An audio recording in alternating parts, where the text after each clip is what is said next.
Welcome back, my friends, to the show that never ends. We're so glad you could attend. Come inside, come inside.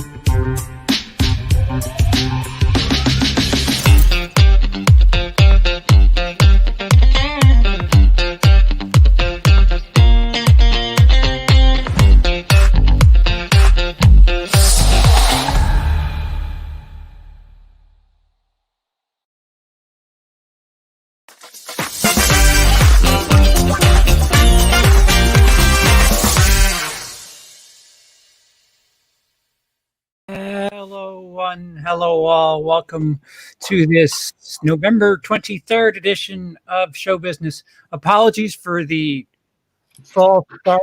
There was like 3 intros, but I had to get them out. Just don't mind it. It was a bit redundant with the intros, but I thought you were just flexing, man. Just being like, look at what I made. Yeah, this is slick. Some of those are old. Most of them are stuff that we've used in the past. It was just putting it out there so that it's out there. Yeah. As always, I am CP. Javi Infuego from The Horror Show and Infuegotainment. And I'm Lindsay of My 2 Cents of the Nonsense. What up? That was, shouldn't have gone for that note. I can't do that afterwards. But I am Chauncey K. Robinson from Twisted Woman CKR. Awesome. How have you guys been? Oh, it's been 2 weeks. We're back to the light schedule. Anybody do anything crazy? All right, fun. Yeah, no. What's fun? I'm still in quarantine, man. Like I sleep 12 hours a day. No. I was at the Phoenix Film Festival for the last about week and a half. So a desolate place, pretty much just a couple press people here and there, but no general patrons like you would typically see. And unfortunately, aside from rewatching a film I saw at Chattanooga way back in April called Coco di Cocoda, which is a European kind of horror time travel-y thriller sort of bit, I didn't see anything that wowed me in my dozen trips to the cinema. So there you go. Yeah. So nothing worth keeping your eye out on. Coco di Cocoda. Yeah, that's a fantastic film, one of my favorites of the year. And a film to avoid, which apparently is also on Prime now, is called Butt Boy. But then again, hey, some people may find interest in that odd film. So there you go. I got a DVD of that months ago. Yeah. And a little butt plushie. Oh, it's literally about a hiney. It's about a guy who puts things up his arse, and it turns in order to solve crimes or something, right? Well, he ends up in AA, basically becoming acquainted with this detective who starts investigating a disappearance of a child that has gone up man's said ass, and there's dogs up there. It's one of the strangest things I've ever watched. It could probably become a cult classic for some people. And I like strange things like The Greasy Strangler and Roma stuff, but this one just didn't work for me. So I don't know. That sounds a bit much. And they're alive up in his ass, and it's like reddish color corrected cave that they're in after stuff goes up there. It's something else, man. It's something else. It's almost worth a watch for just how bonkers insane it is. But happy 2020. Yeah, right. To the weekend that was. What weekend? Freaky stayed in first with 1.3 million. The War with Grandpa just not going anywhere. 747K. Let him go with 724,000. Come Play sticking around with 563,000. And the re-release of the Santa Claus taking in $461,000. I've heard Freaky is actually quite decent. Has anybody seen? I have not, but I have heard that it is good. Yeah, I went to the theater with Cecil to see it. We had a virtual screening a week or so before release, and I didn't sign up properly. So you have that little window to sign up for these virtual ones. If it's not a full-on screener, you have to click the link right an hour before, and I didn't do that properly. So we ended up braving a theater. It was okay. Once the novelty of it all wore off, it just didn't have that staying power, I guess. The young actress is good, and Vince Vaughn, very similar to Jack Black in that Welcome to the Jungle Jumanji movie. It's pretty funny seeing him playing a teenage girl. There's a couple very amusing moments. One in particular where her crush is this teenage kid. This boy is sitting there with Vince Vaughn and puts his arm around Vince Vaughn and goes in for a kiss. It's totally inappropriately funny. But yeah, it just, as much as I like Christopher Landon, it couldn't sustain for its runtime. Well, it's kind of like this same gimmick, right? The Freaky Friday, like there are so many movies that have been done so many different times, but there's this little twist, like the Groundhog Day movie twist. Sure, I enjoy Happy Death Day, but it's still, there's nothing really fresh about it. It's fun, but there's nothing new. You better not be talking bad about my girl Jessica Roth, because I'm not. Yeah, she's fantastic. She's great. The movie, I have a good time with the movie. It's just there's no real. I don't know, something jumping out and being its own. That's we're missing something like that. Well, that's what actually, wait, I stand corrected. People are making movies about butts that you could put things up. So that does sound pretty original. That movie sounds like someone just said "Oh, the Swiss Army Man." Oh, you think that's going crazy? Oh, well, let me hold my beer. I got this. Yeah, and that's where you can respect somebody trying to do so boldly different of a thing when everybody contends there's nothing new under the sun. But in the same right, you're just did you really have to go with that to be different? I mean, I don't know. Yeah, I think it's one of those things where it's you can, but should you, right? Yeah. With certain ideas, even if it's new. I mean, I don't mind when stories kind of redo something, because I think if a different person is telling it from the last person that told that archetype of the story, then it's going to be different. Because I didn't see Freaky yet, but one of my fave movies is what's the name of it? It's the one where it's the hot chick. That's what I thought that movie was hilarious. And it had the same kind of thing with Rachel McAdams and I forgot his name. Rob Schneider. Rob Schneider. Yes. Rob Schneider. And it's the only movie of his that I like. And so I did not like Gigolo or anything like that. But that movie was actually very funny to me. It had him playing doing the whole heart thing. And he's like, this is, he tried to make out with the girl's boyfriend. It can be funny. Yeah. I thought that was an hilarious movie.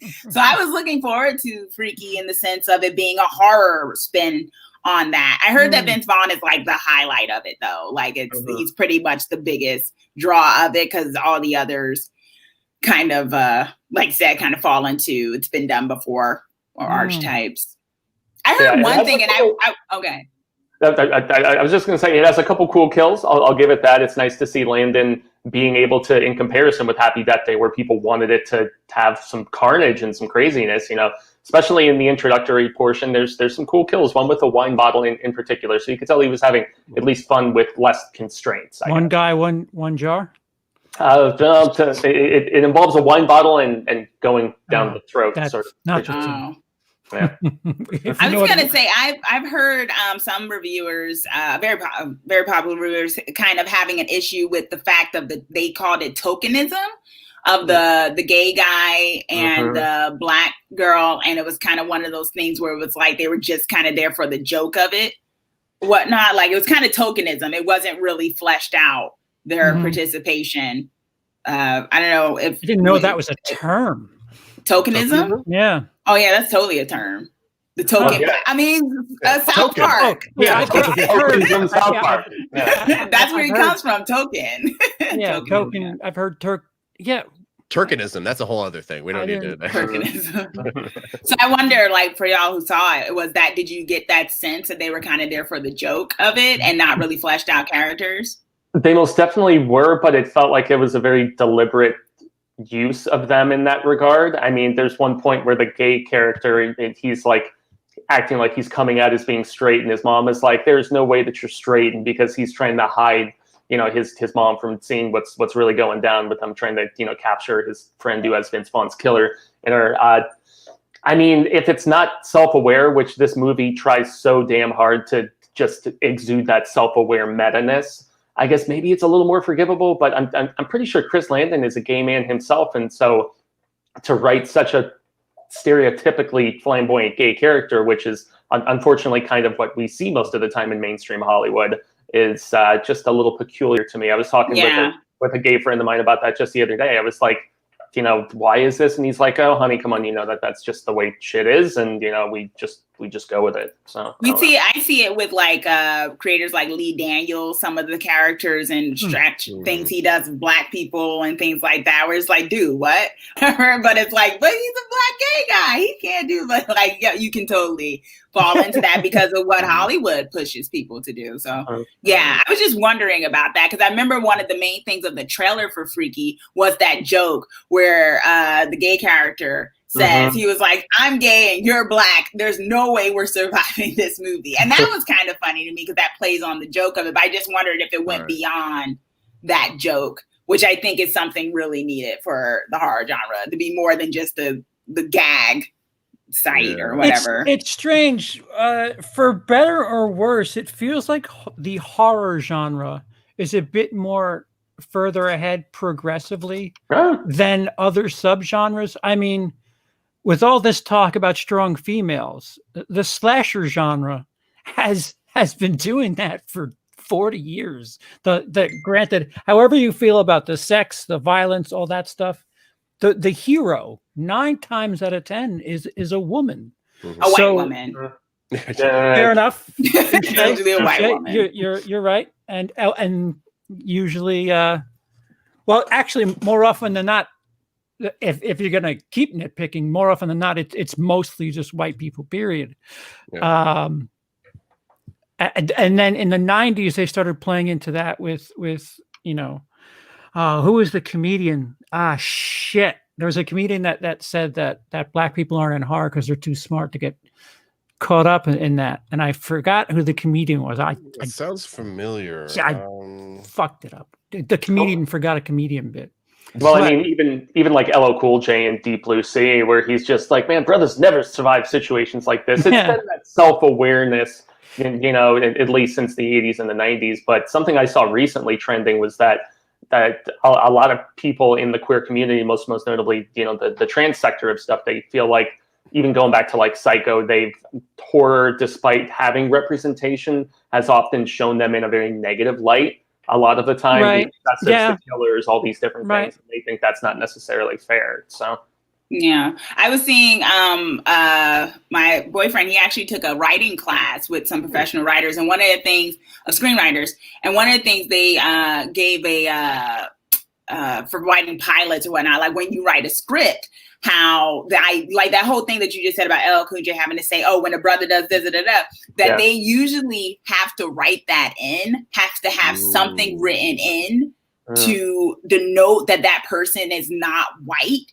or whatever, so that there's no way that they could that Hollywood or the casting can just cast a white person. So they kind of have to put that line in to kind of, like if I was like Asian or something, be like, oh, my parents, so that whoever is reading the script knows this character is supposed to be Asian. If you can't change it because it's in the script, they are Asian, and it's so crazy they have to do that. That has to be the idea that if a character does not necessarily point out their identity or their race or their sexuality, that the default is that it's a straight white man or a straight white woman, which is I thought that was so interesting. And this person, who was teaching classes, like, they've done like high. So like, this was like from industry. And I was like, wow, that makes a lot of sense. Cause every sitcom I see, the black person has to make some type of you white people joke at least once. Yeah.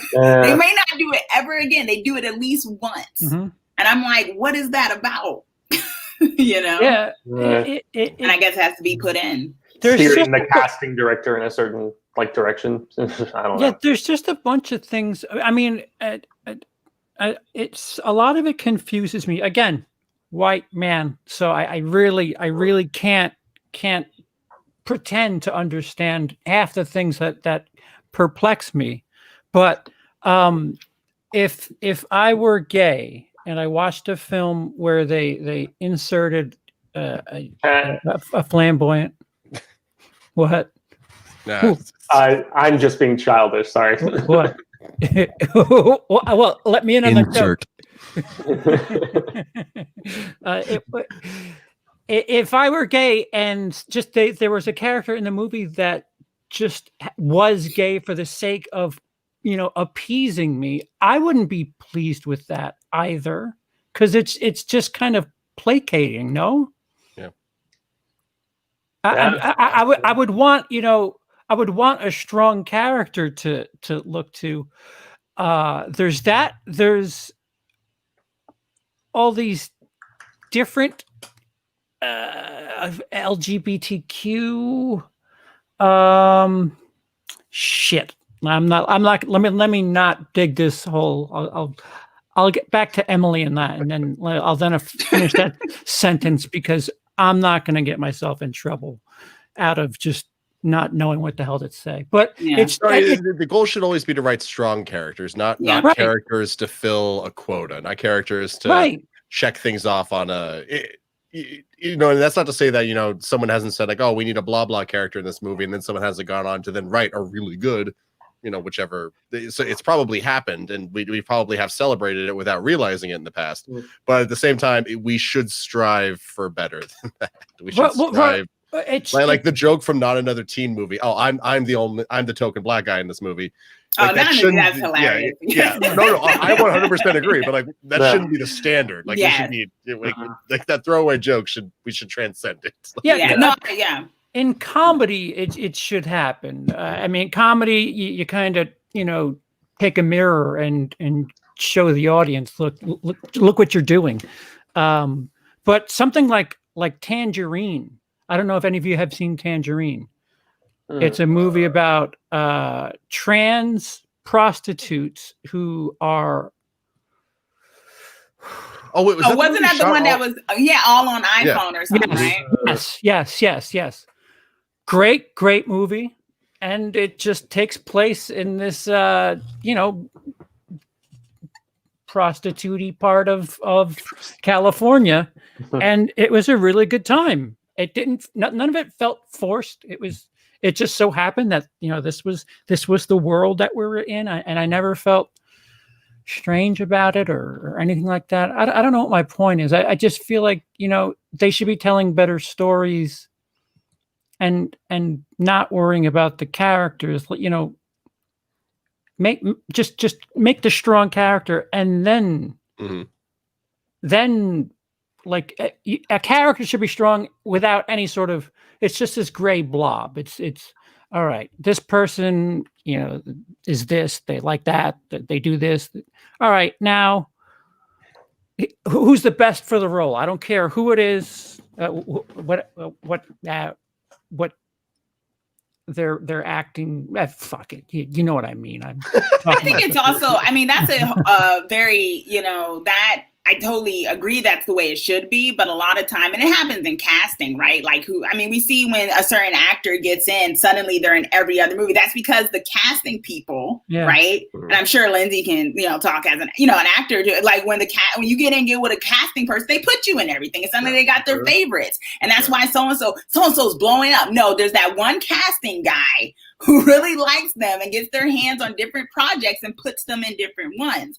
And it's an issue of why we need more people of color and people of different marginalized groups in casting. You know, I mean, yes, a writer can write a really strong character and they can be like, I don't care who plays this character. And then they hand it over to Hollywood and the casting person's like, oh, yes, perfect, blonde, perfect, this, perfect person, white. I got some great actors I already know and they're all white and that's great. And they're going to be really strong characters because that's who those casting people know.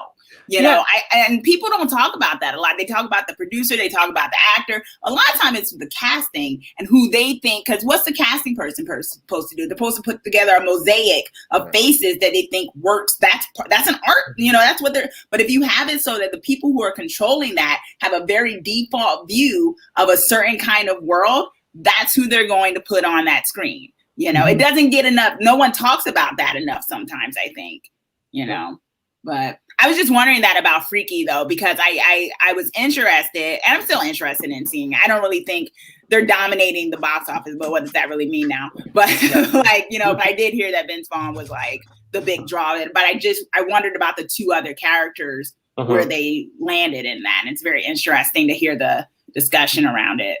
Yeah, they're fun, both of them, and I mean they get more time to shine than the supporting people in like you know the craft, but you know they're at least more developed as friends of our lead, which is good. And I mean lots of people are going to get the chance to watch this sooner than having to go to a theater because December 4th it's been confirmed it's going to be on digital VOD. It's one of those Universal movies that's doing the 17-day window, and then boom, it's going to be, you know, at your home fingertips. So, yeah. I just want to make it clear that if I've offended somebody, it's not on purpose. It's a lack of knowledge. It's ignorance, and I do apologize. What you mean in life? You offended? Well, no, with the way I was trying to word things. I didn't know. Shut up, straight boy. We don't care what you have to say. I was talking about the LGBTQ community. Chauncey, I don't think at least not yet. I don't think I scraped anything else. But my lack of knowledge sometimes has me saying things that I don't properly think through, and I don't mean anything by it. It's just I'm trying to learn on the spot. So you're good. No ill intent. I'm just working it through. Fluidity. So why don't we get to the big news? I feel like 1,000 things happened in the last week. Well, the really big news, the one that we kept pointing at for just months and months as everything fell off the calendar. We kept saying there's that one big one that's just not moving. There's that one big one. It's not moving. And it's the Crude sequel that comes out on Wednesday in theaters. Yeah. Coming to America, that tuna. That hurt. We'll get to that. That did hurt. That one infuriated me. So, of course, Wonder Woman 1984 will be released to theaters and HBO Max simultaneously on Christmas. A press release from Warner confirms the film will be available for 1 month on HBO Max and then back to exclusively in theaters. Very strange tactic in that regard, in my opinion. I think that had to be some sort of handshake deal or something. I don't know. There's still this NATO thing that they have to appease them. And I don't know if it's a favor or what, but this. Well, first thoughts. I'll go around the room. Lindsay, you're busy. Chauncey, what are your first thoughts as far as for the film is concerned, and then maybe the landscape? Where's our future from here if this can happen? I think it's an interesting move. I think it's something that I know Patty Jenkins was kind of against for a minute. You know, she did not want it to come to streaming. It was like, this is meant to be on the big screen kind of a deal. And she eventually caved. But yeah, I think it's fine. I think it should just stay on HBO Max. But I know people got to make their budgets back. I don't think it's not the only, I did a video, but it's not the only blockbuster. And I think that's where they're going to have trouble at in terms of like Monster Hunter. But because Monster Hunter is just doing straight theater. So, Okay. and I mean, Mila is awesome. And like Monster Hunter is huge across seas as a game. So I don't know. I think they were in a rock and a hard place. It's kind of like the Black Widow situation. Not that anyone's really anticipating that except Marvel people. But I mean, with Wonder Woman, I mean, you just had a better film.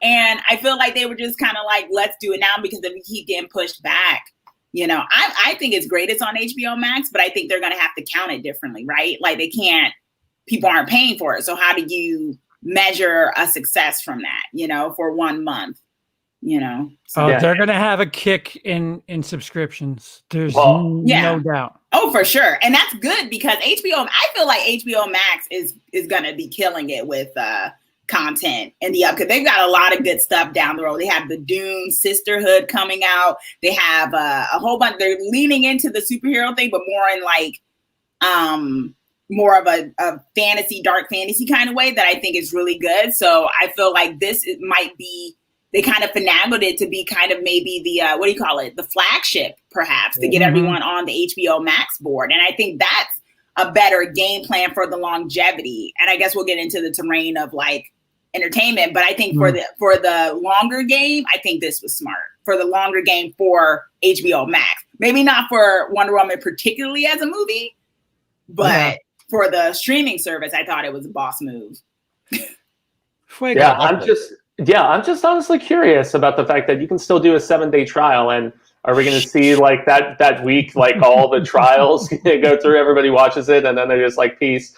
But I mean, Chauncey raises a good point though, in the fact that I have pretty much every streaming. I haven't had cable for years at this particular point, but I have HBO Max and I have Prime and I have Hulu and I have Netflix. I Shudder, all that stuff. And Max might have maybe second only to Netflix at this point as far as like a quality newer stuff like Lovecraft Country, obviously, and Watchmen, and then older stuff like Game of Thrones and Sopranos, and a terrific selection of films from decades and decades past. And this is going to be a big coup for them, but I just wonder how much with that small window it's going to be able to sustain. And it's still releasing internationally December 16th. Yeah.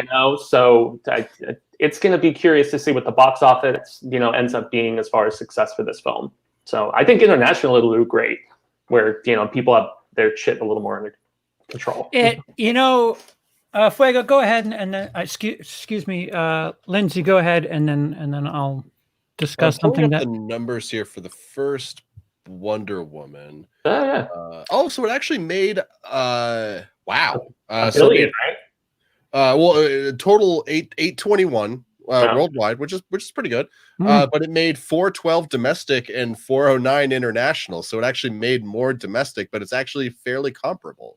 So that's kind of interesting. So I wonder how this one's going to play out. Like, I mean, obviously it's going to make more internationally this time, but like, how much more? Will it be about the same? Will it kind of even out? Like, what was the movie with James Franco and I forgot his name. Tobey Maguire? The Interview? Oh. Spider-Man. Seth Rogen, I think. Seth Rogen. Yeah, it got canceled or it got pulled out of theaters for a hot minute. Then they kind of trickled some in. What are the numbers on that? Let me see what I can find. Because that had a very similar situation, a much smaller property where people didn't give that big a shit about it. But it was kind of half and half as well. You could rent it. I remember because we rented it on Christmas. And it wasn't even my uncle either. I actually rented it. And okay. Sorry. It actually ended up in 581 theaters worldwide. And like you said, it made 11 million at the box office, 6 domestic, 5 worldwide. Total. Yeah. Are we talking about Wonder Woman or the other movie? Oh no, he's talking about The Interview. Interview. Okay. No, the Wonder Woman made slightly more than that. Not much more, but just a little bit more. So, what was the budget on Interview? I don't think it could be more than 20, maybe even like 10 to 15. Yeah. In the millies. Wonder Woman's budget was like 150 million. 44 for the interview. For the interview? For that? Oh, shit. Okay. I guess James Franco's an expensive boy. I know why. And budget for Wonder Woman was 120 to 150, so probably about 2 to 250 with advertising, maybe pushing up to 3. Okay. Yeah. All right. So they kind of need worldwide to hold on here.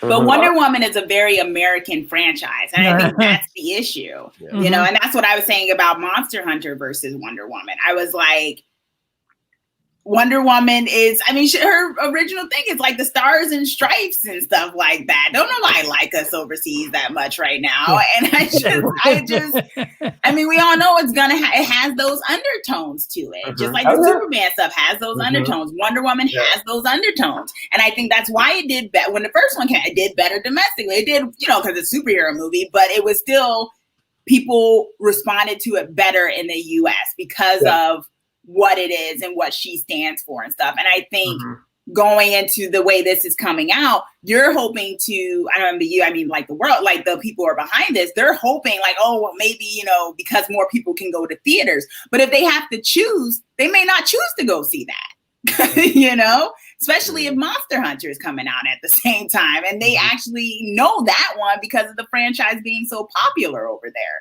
Especially, I mean, people do have their stuff together overseas, but it's still restricted. You know, people can't be going willy-nilly. They got to, you know, decide. And I just don't see it doing. That's why it's so interesting that they did the HBO Max. And that's why I'm saying hopefully they'll big up those HBO Max streams.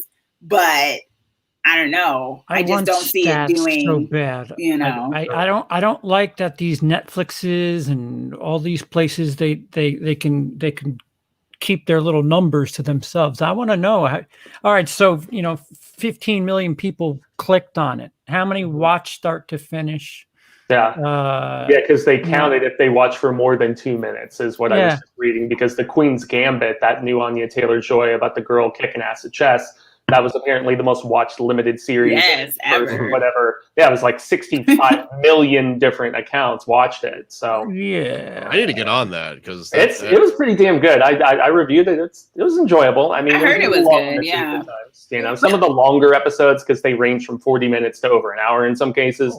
Those hour plus episodes, they kind of drag a bit, but the tighter episodes it's fun, and she's turning into a hell of a star, man. I'd like her to be the Witch, obviously, but or Zavitch, I should say. The Vavitch, New Mutants. Emily, she's very talented. Oh, she was. She did a great job. Oh, and guys, let's not forget the best movie of her career, Glass. Let's be real here. Actually, Thoroughbreds is pretty damn good too. If you guys, I enjoy that movie. It's a good movie. Very toned down version of Heathers. Ish. Interesting. And Anton Yelchin's last performance, and it came out like 2 years after he died. Yeah, it's crazy. That one messed with me, man. That was so random and just anyway. That's some gnarly stuff right there. You're Mr. Yelchin. Yeah. So I don't think maybe the nostalgia too, 1980, the fact that it takes place in 1984, maybe people, I mean, have we gotten over that yet?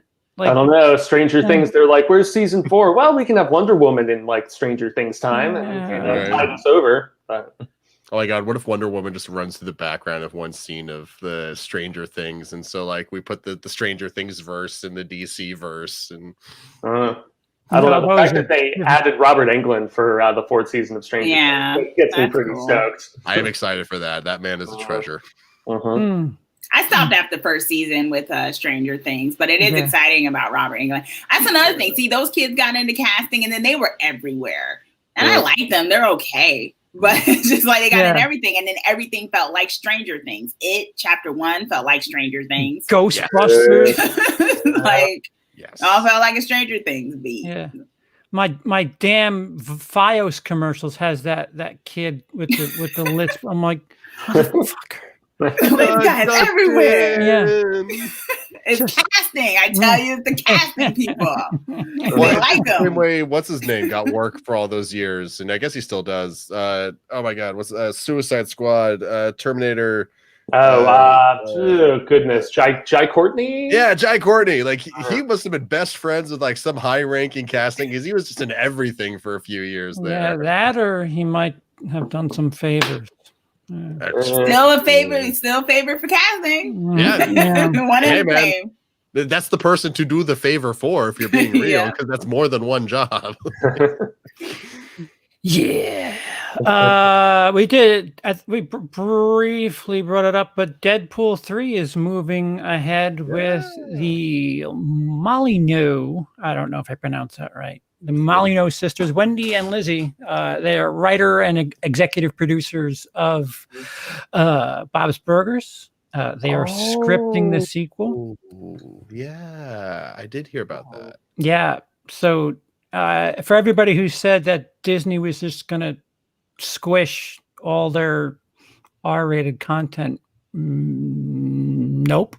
Yeah. Nope. Fox still exists. And Deadpool 3.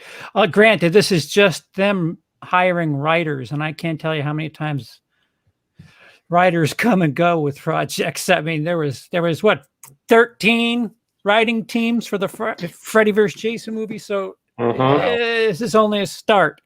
But if Ryan Reynolds is on board, then it's a good start. I'm actually really excited for this, just based off the fact that it's the people from Bob's Burgers, because I wonder if this means that Deadpool's going to have a musical number in it, because Bob's Burgers has incredible musical numbers in it every now and again. So I'm like, okay, can Ryan Reynolds sing? I want to see where this is going. I am excited. Do we have news on, speaking of Ryan, do we have news on Free Guy? Has that moved? Yep. It still hasn't been dated. They just took it off the schedule, just like Death on the Nile. So just like Mortal Kombat was taken, it was supposed to release January 21st, and they took that off the schedule, and it hasn't been redated. Everybody is doing the whole wait and see sort of thing, to see how this Pfizer vaccine is looking, and I've been waiting how readily available. That Mortal Kombat movie, it's been like, because like there's no trailer for it. Like it's so close, and there's no trailer for it. Like, but it's they done moved it. too. Okay, yeah. It's got to be, right? Hopefully, like unless they're like scrambling to get an edit done. No, anyway. Yeah. As far as Deadpool, I guess I'll jump in and say that I've watched a little bit of Bob's Burgers, and I found it cute. I mean, it was chuckle worthy, but I just because the report that was circulating from Deadline was that it's expected to still be R-rated, but there was no confirmation one way or the other. Maybe it will be R-rated, but the fact that he's going to be in the MCU now, I just don't think it's going to be balls to the wall like those first two films were. And I think this writing team reflects that, since they do kind of like moderately edgy sort of stuff. But I don't know. I mean, I'm just happy it's happening at this particular point. But Kevin Feige, it's the first one that's going to be under the MCU banner. Even if it is its own separate thing, is it gonna? Is that a good thing, though? I don't know, really. I mean, I feel the same way about what we're going to talk about in a second. I would imagine about the fact that they're going forward with a new Predator movie under the Disney banner. But that's another one that I think they may defang and declaw a little more so. That's not to say the Shane Black one that came out recently with an R rating was good, because it wasn't. But I'm just skeptical. So part at the end, that's all. It was a good movie. I spent that entire movie just laughing at it with a buddy of mine. Laughing at or with? Occasionally with a couple. It's Shane Black's. 1 in 10 jokes will be at least kind of funny, even when he's it's not a great movie. But there's just so many moments of us just laughing.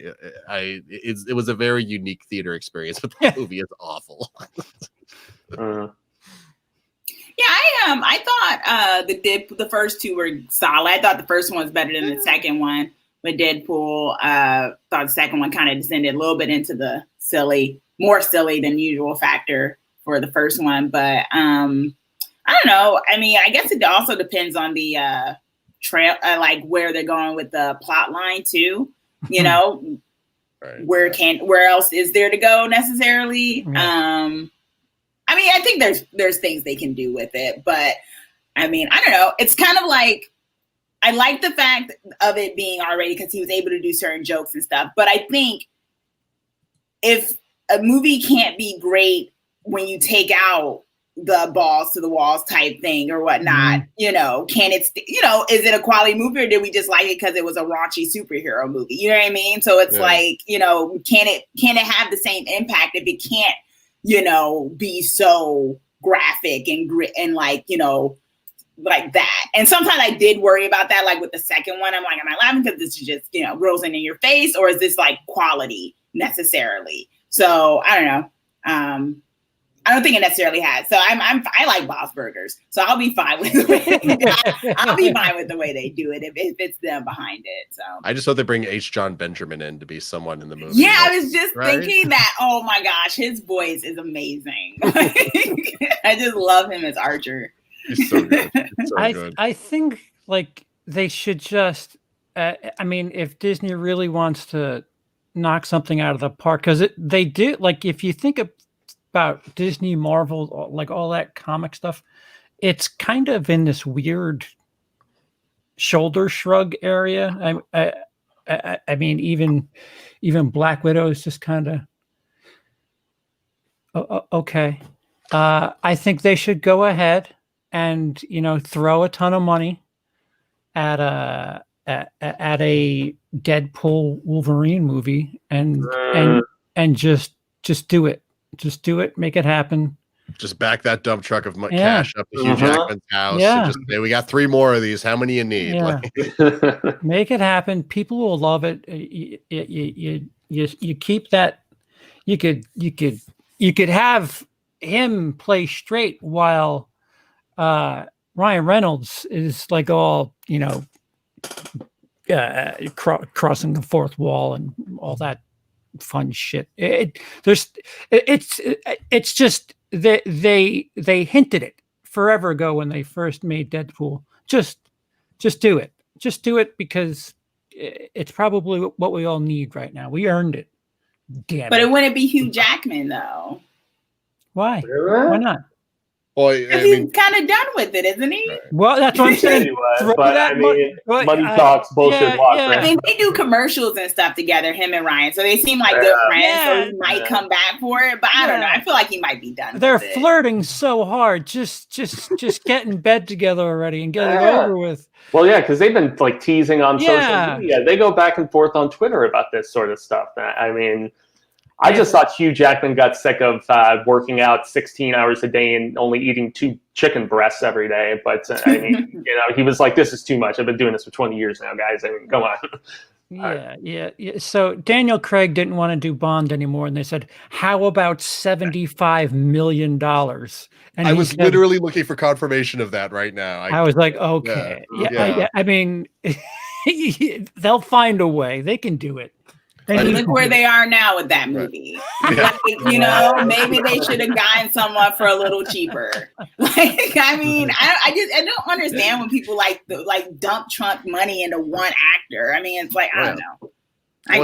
What was it? Arnold Schwarzenegger for Terminator 3 got paid $30 million just off the top, but they also had to cover the expenses for like his personal like chef, his like trainer, and like this, that, and another thing. And it was like it was 30 million in his pocket, but like I think it was close to 40 million once it was all said and done. Like they will pay someone whatever it takes sometimes, and it is. Look at Downey Jr. where he was getting he was getting back end, man. I mean, besides his cost initially, which is didn't he do the right thing and kind of he gave some of it back when he found out during the Avengers? Yes, he did. That's true.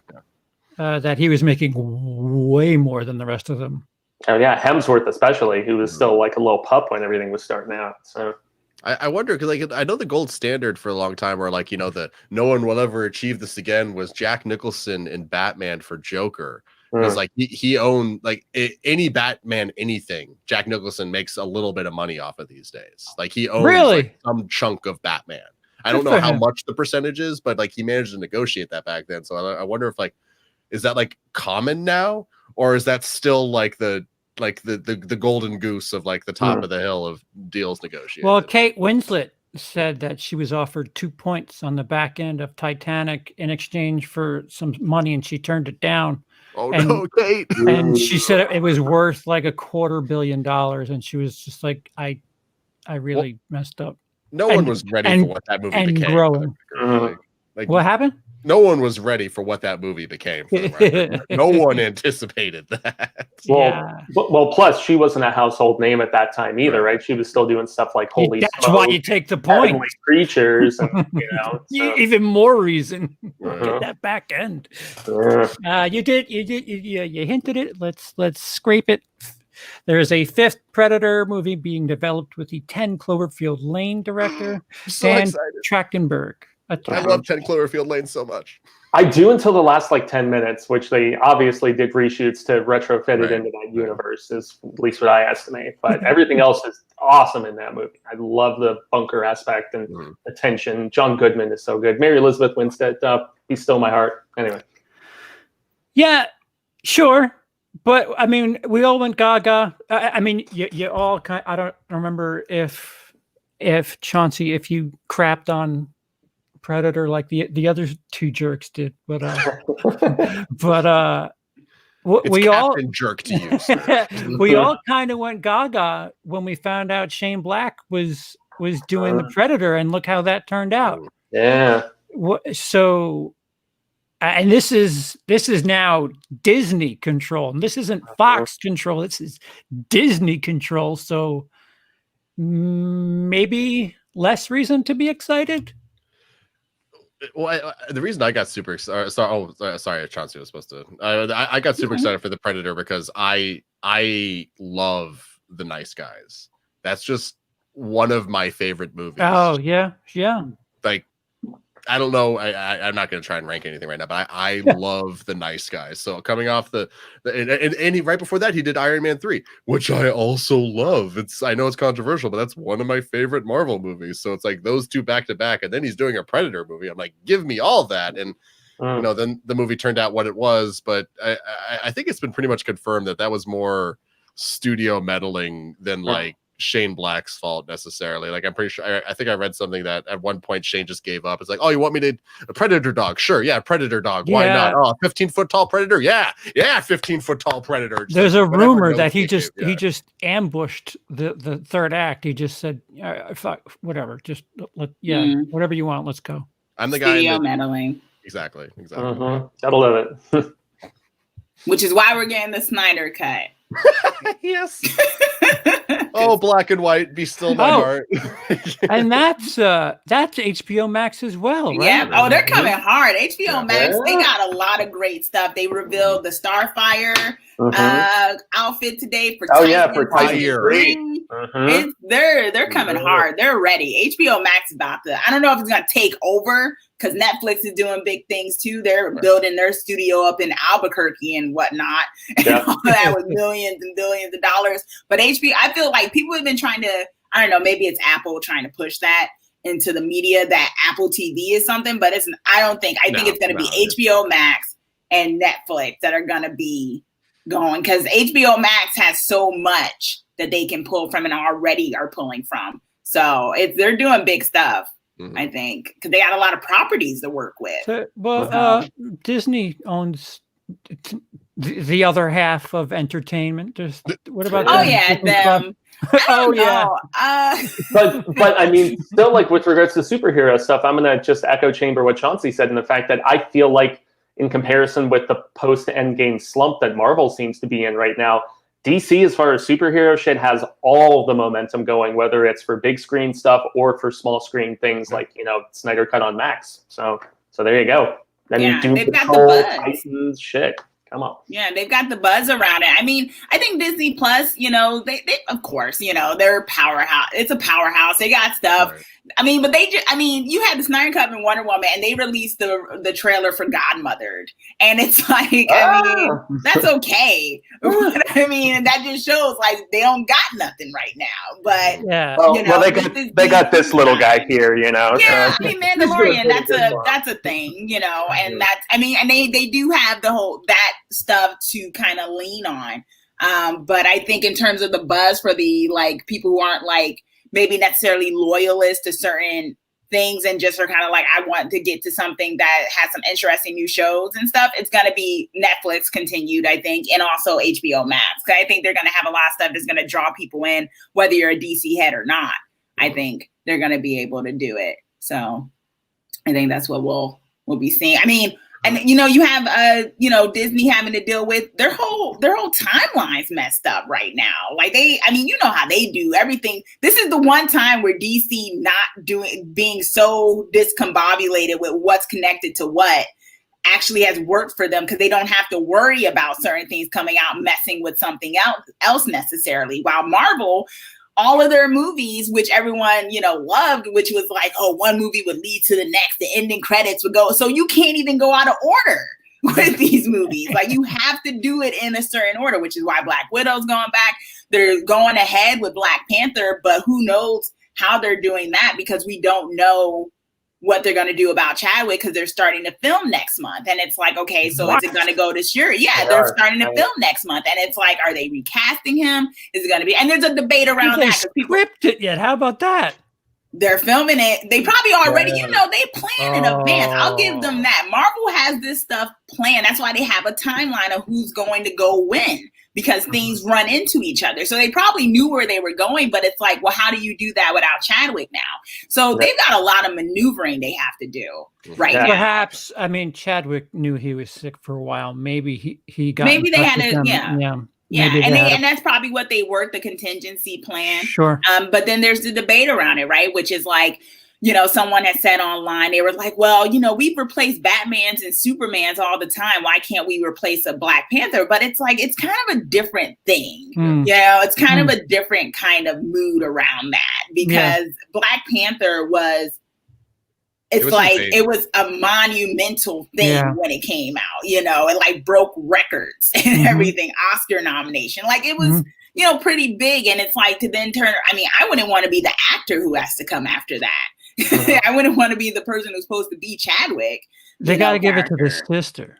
Yeah. And that's what people are saying, that they should do that. But then you're going to have to deal with the whole other wave of, you replaced the guy and now it's a girl and now it's going to be the same momentum.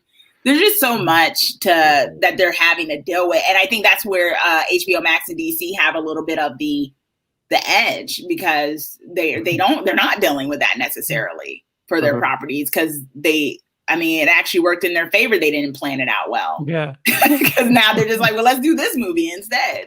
Let's just put together Snyder Cut again. Yeah. DC's like, the internet's doing it for us. I don't know what our problem is. Right? Well, let's just do it. Hire Twitter to do all our filmmaking.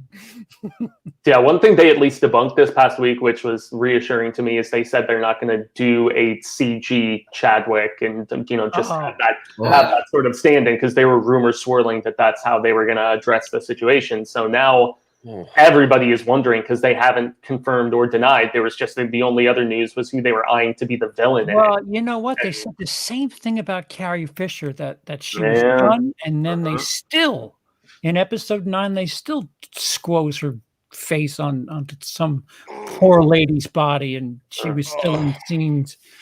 Okay, wait. I hate myself for what I'm about to say, and you guys are allowed to shun me. But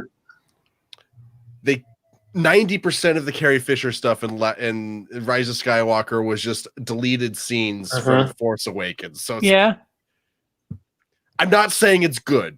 It was objectively horrible. It was the worst part of a very bad movie, and it shouldn't have been done. But they technically didn't shoot new stuff. I don't. Why am I trying to devil's advocate Disney right now? I'm done. I tried. Did they get a woman to stand there with little green dots on her face? Probably, yeah. You're this like, it's why am I even bothering? I'm trying. Why they're not worth it. I appreciate your effort, Lindsay, but now listen, they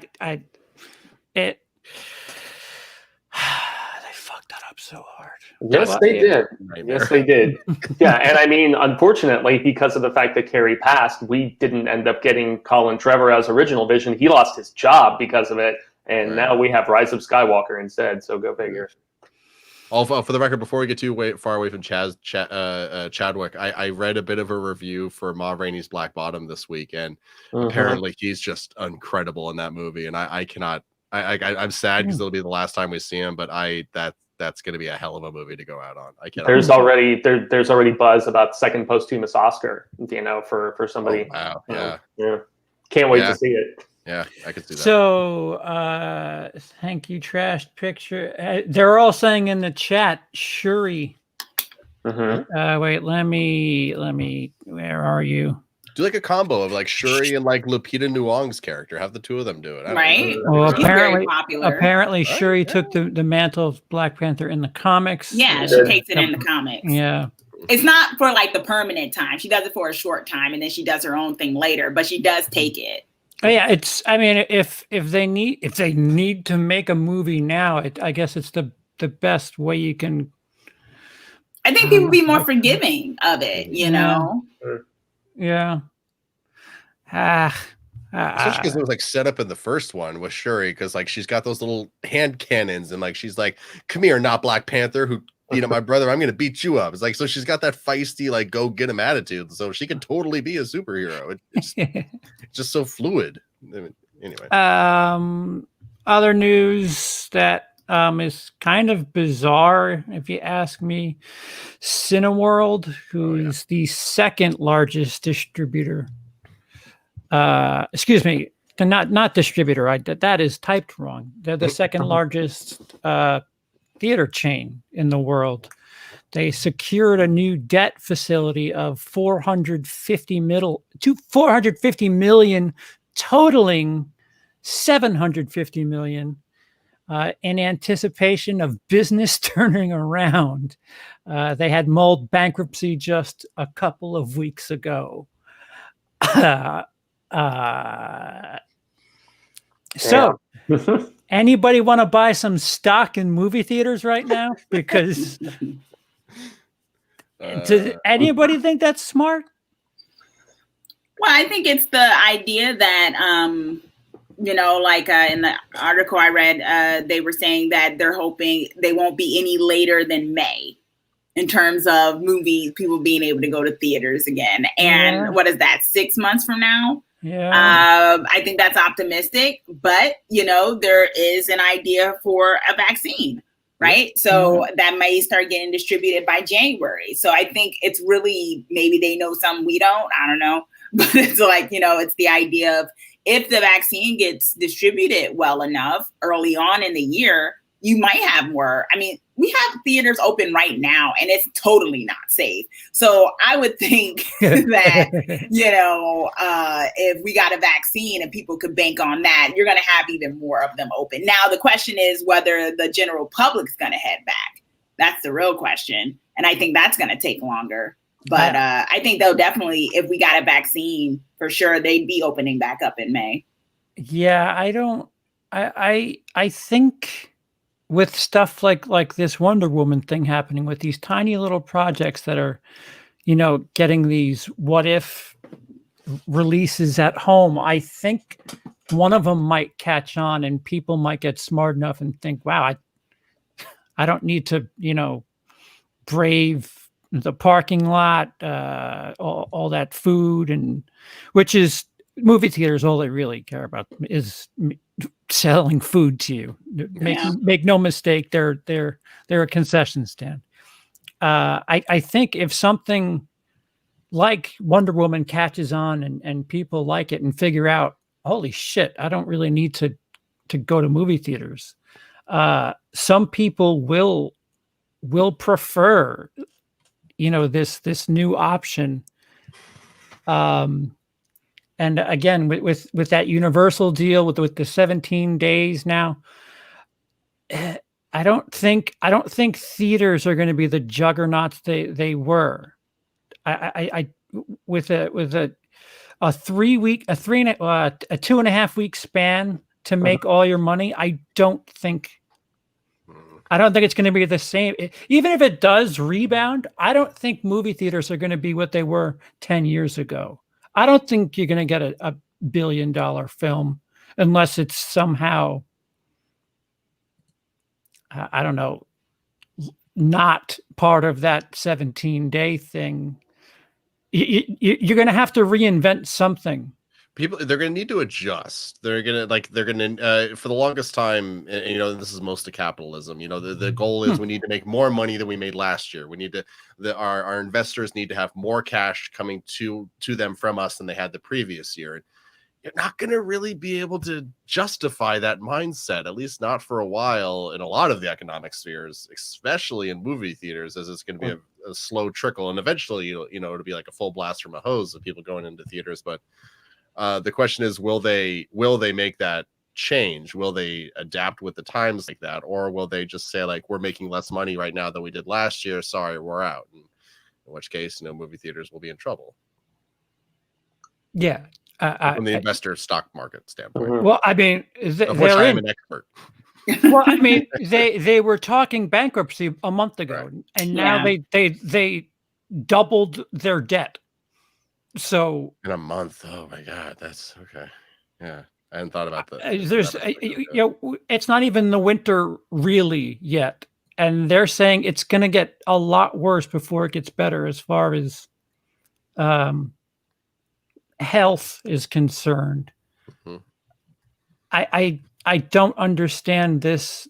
I mean, unless they're taking that money and somehow trying to figure out a way to separate the seats so that everybody just have a really wide theater that just has 6 feet apart between them. Well, that's what they're doing. I mean, every time I've been to theaters, that's exactly the way it is. It's every other row. It's people, like, there's entire sections of rows. They'll have like 2 people on one end and then like 2 more on the other end. So they're doing their best in a real shit situation. And I feel like maybe some people want theaters to fail right now. It breaks my heart to think of that happening. But I mean, you know, everybody has their viewpoints on it. So yeah. Well, I've had a discussion with a writer buddy of mine about this a lot. Like, there's always going to be the demand. People are like, we're not going to enter into a world where suddenly people don't want movies anymore. People are always going to want movies. There's always going to be that desire for entertainment. So there's always going to be that demand. And as long as there's that demand, people will just keep making movies. Like, even if studios suddenly one day decide, like, oh, I'm not making movies anymore, all the indie filmmakers out there are going to be like, oh, this is our time. And they'll suddenly start making a bunch of movies. It's just the distribution that's going to have to change. Technology always seems to eradicate something.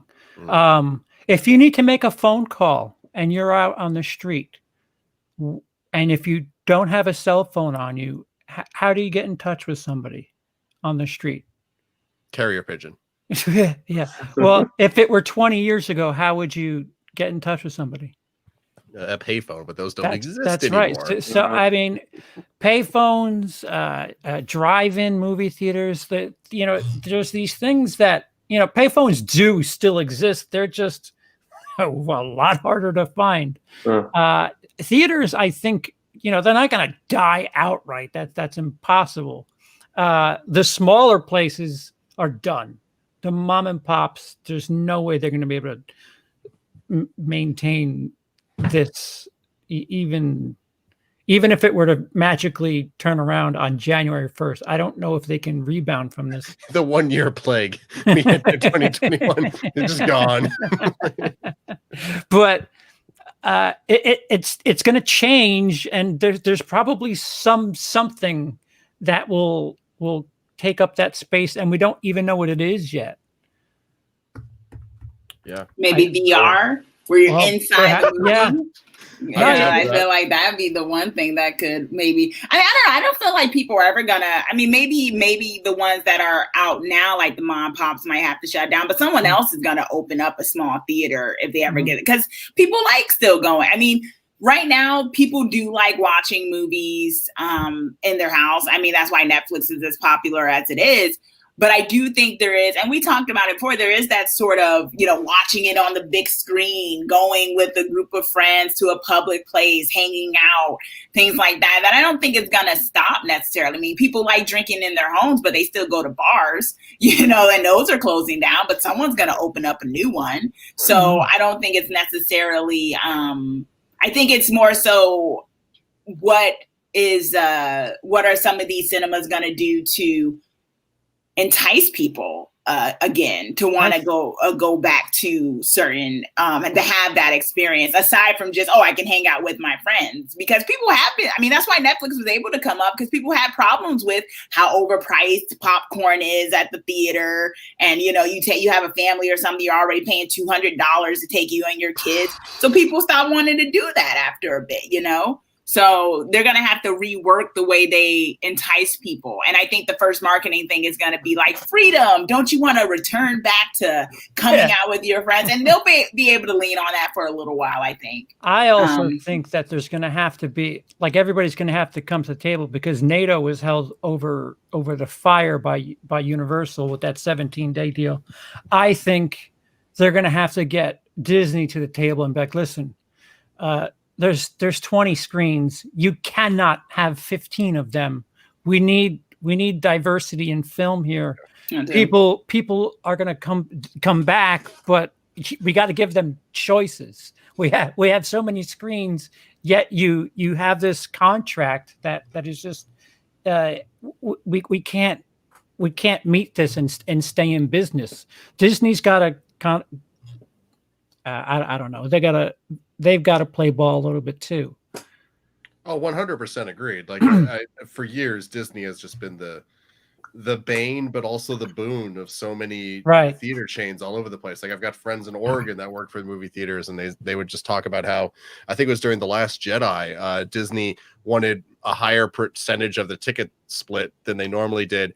And you had to have it on your biggest screen for an absurd amount of time. Or you don't have it. Yes, and if you were caught violating that after saying, yeah, we do that, apparently there was some huge fine or something. I'm just like, Disney, you don't need to act like the bad guy. We all know you're the bad guy. You can stop, like... Yeah.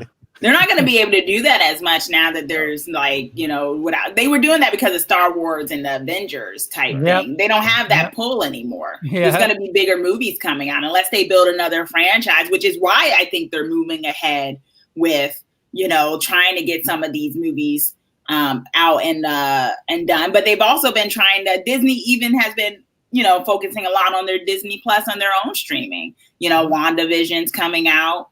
Which I'm excited for. I am excited for WandaVision. As am I. Yeah, they've been putting a lot of emphasis on that. They got a few other,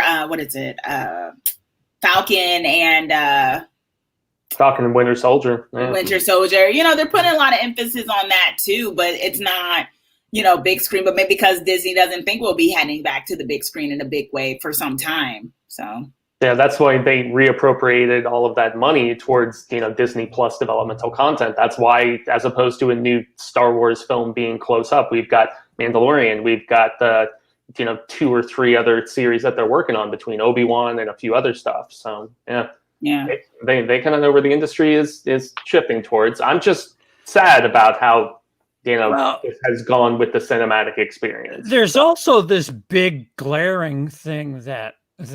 It costs money to go to these things, to go take part in these things, and we're not doing too well as far as financially is concerned.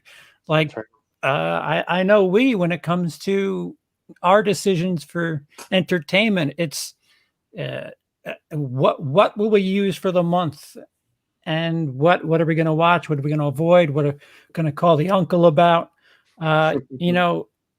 If people are struggling, they're not gonna subscribe to all of these different services and then head out to the theater. People are really going to have to compete for the little money that people can spare in the future. So that's also a factor too. Yeah, I don't know about you guys, but I've got a rotation of, like, I always have Netflix because, like, half my friends and family mooch off my Netflix. I should have short straw on that one. So charge them. Yeah, maybe I should. Maybe I should start saying $3 a month, guys. Come on, pay for my gas. And Hulu. Those are like the only two. And I guess because Hulu and Disney Plus are so tied together. But like HBO Max. Oh my god, CBS All Access, and I can't think of it. The Amazon, yeah, those 3 are always just like always coming and going, and never for longer than just a show that I'm watching. Amazon, I have because of the shipping. Believe it or not. Yeah, Prime. Yeah, my medication comes in the mail, so I. That's perfectly reasonable. Then yes. Well, I mean, it's just like all right. I'll watch whatever movies you. As far as movies are concerned, Amazon Prime could be the weakest rotation of the lot, but their shows are actually quite good. I haven't watched it yet, but I've heard Marvelous Mrs. Maisel isn't good. I've heard The Boys. Everybody talk about The Boys. Boys is good. Utopia, Truth Seekers. I mean, they've got some. Yeah, Truth Seekers is good. I've started that one. Oh, is that one? That's with Simon Pegg and Nick Ross, right? Yep, yeah, that's a good one. It's funny. Okay. And also a little more serious at times than I was anticipating. I thought it was going to be just straight up goofball, but it's got more heart to it than I anticipated. So I can totally recommend it. Yeah. And CP, Amazon has Loquisha, so don't you knock their film. Like, they've got plenty of good movies up on there. I watched the trailer of that, and I was like, "Holy crap! Really?" It's the dark spot on. Once again, it's one of those things of you can, but should you? Like, should you do this? Maybe you shouldn't. Yeah, Also, just to get back to it, Butt Boy is on Amazon Prime. A lot of those things go to Amazon Prime, honestly. Amazon Prime. But a lot of companies are kind of consolidating and put a lot of stuff towards streaming. I think I read AMC is doing it as well. They've done a lot of job cuts recently, and refocusing in on the streaming thing, and that's interesting because I know Shudder is under AMC or like connected in the same company. Really? So I wonder how they're being affected as well. Yeah, AMC is the bigger one, and then Shudder's one of the under groupings of it. So I wonder how they're doing that as well. With the whole interesting, when people are consolidating right now, so we're going to see a lot of shifts, not just in the cinema world, but also I think in the streaming world. You got Netflix going bigger with their studio in Albuquerque. They moved Stranger Things over there. And then you got, like we said, like HBO Max doing big things. Apple TV, I guess, has Spielberg under their up their sleeve with his upcoming stuff or whatever. But, yeah, a lot of people are making moves. Some are expanding while others are reshifting. I think we might see some reshifting with AMC and Shudder. So probably. Yeah. Probably with a bunch of people, a bunch of companies, should I say? Companies aren't people. Come on, CB. Yeah, well, tell that to the IRS. I can't see people subscribing to multiple streaming sites to view new movies from different studios. It doesn't seem feasible. We're going to find out on Christmas, I think. Because I know I have a free 14 day, a free for HBO Max. Yeah. I think a lot of people are going to be using that. Yeah. That's what I was saying. But I guarantee, I feel like a lot of those people are going to stick around. One, because they'll forget. And so they'll be like, well, I already paid $7.99, I'll stay for 1 month, and then they're not going to take it down. It's going to be one of those things because they're going to see all this other stuff. They got Boondocks, and it may be another season of Boondocks, a newer season of Boondocks coming out now that they've seen how people have been responding to that. South Park, there's so much. I'm not like a spokesperson for HBO Max, but if I was thinking of one of the streaming places in the mail. Yeah. If I was thinking of one of the streaming services to stick to, it would definitely be HBO Max and Netflix. I think Apple TV, I don't even know what Apple TV really has. There's like that one with Jason Momoa. That's the only one I see. Oh, yeah. That's like seems kind of interesting. They have M. Night Shyamalan, Servant, I want to say. Oh, yeah, Servant. I've heard decent stuff about it. And The Morning Show, I know that one at least got a lot of nominations, but that doesn't mean anything. It's like one of those things. Well, to them it does. Critically acclaimed. And I'm like, well, I didn't see it. You know what I mean? Like, which critics are you talking about? The ones y'all go to brunch with? You have to go write this for some magazine that's on the payroll, sort of. Yeah. Let's also remember Access critics. Yeah, and also like friggin' Queeby got a bunch of nominations for some of their content too, and they are no more. So Yeah. It's so funny when I heard that they were doing the most dangerous game, but as a TV show, I'm like, oh, I'm interested. But then it's like each episode's like 8 minutes long. I'm like, oh, never mind, I'm good. They also remade The Fugitive, and I really had curiosity about that with Kiefer Sutherland. And then it stayed. Like, I had subscribed to Quibi. I was one of those idiots, and then I was like, it was actually supposed to stay going till December 1st, and I was like, oh, I'll catch up on some of that stuff. And they pulled the plug earlier than they even told the employees. The employees found out when the Variety article hit that it was even before, so they didn't even tell their people that they were going to close down earlier than initially anticipated. That's brutal. They fucked them. They fucked them, man. I mean, honestly, Quibi was of what you call a casualty of this quarantine. I think it might have done a little bit better had people still been commuting to work and stuff like that. Because I think that was the idea, right? Watching these mini episodes on your train ride, you know, or whatever, before you get to work and you get an episode in. I mean, I don't know if it would have been the next big thing, but I don't think it would have folded as quickly as it did with people being inside now. I won't completely agree with that.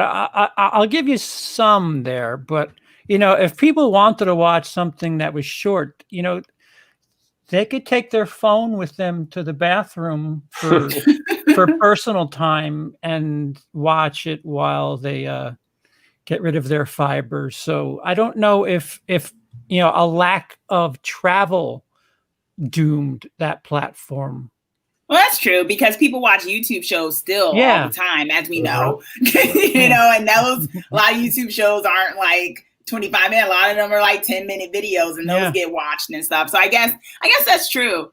I mean, I don't know then. That was my one defense. That people couldn't commute. But now that you say it that way, YouTube's doing just fine. I mean, they're trying to still, can I talk? They're trying to take money from people, but you know. Oh, was that? Yeah. With those new terms and services. For people who aren't YPP, it really sucks for people who aren't. I mean, I'm in that program, but for people who are not, you know, it sucks, right? Like, you know, we can put advertisements on your stuff, but we can't, you know, so we can make all the money from your stuff. You can't make anything because you don't qualify to be in our program. Like, what?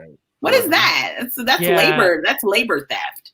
My thing is, like, for years I've just accepted, I'm not in the partners program, whatever. I'll just do whatever I want in my videos. I'll use whatever piece of music I want. I don't care if I get hit with a content ID as long as the video's not taken down. But now, just like smack in the middle of a segment I'm doing, you're just gonna throw an ad, like, all right, dick move, guys. You don't get to control, and you don't even get to, because you're not in the. If you're not in the party, you don't get to control it. You don't get to say when it can be skipped or anything. Like, they can put whatever they want in your stuff.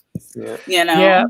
Yeah, there real. Speaking of competition, there really needs to be something out there that can compete, where people can go somewhere else, because the big YT is a little greedy.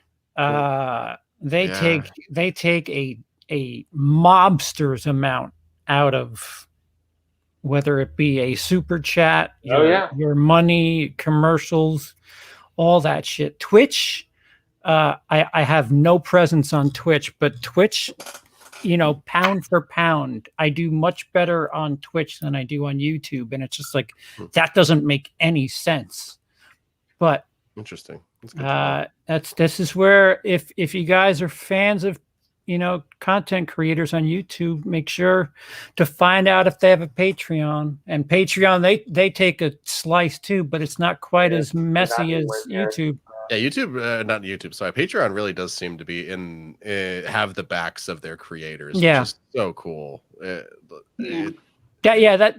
Because I have a Patreon is the reason why I'm like, you know, if I put something licensed in a video, it's just like, you know, these people are paying for it anyway. What the fuck? What do I care? YouTube's just gonna kick me right in the asshole.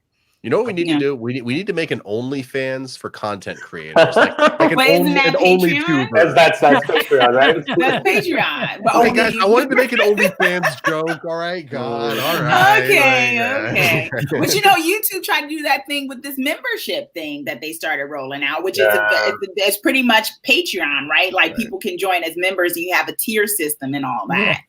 So I'm all set with my Patreon. Thanks. Yeah. I don't need you taking 36 cents out of $1, you fucking savages. but we had to take the words and put color behind it. Oh, yeah, no, you're right. That's worth 36% of my dollar. Thank you. It's like what, and I would love for some, but it's like, how do you beat Google? It's like, how do you beat Amazon? Like, you can't. They're too big to fail. That's where YouTube started really just after Google came into the picture. That's where it was just, it's never been the same. So.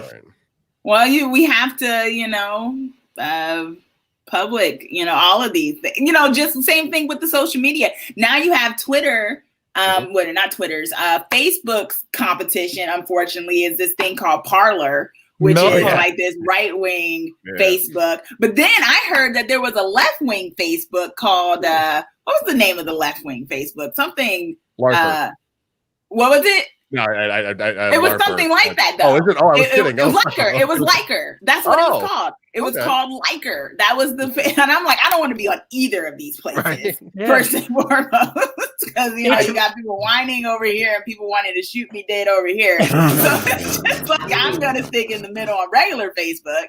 But it's just like, so many monopolies with these companies, and even with the streaming services.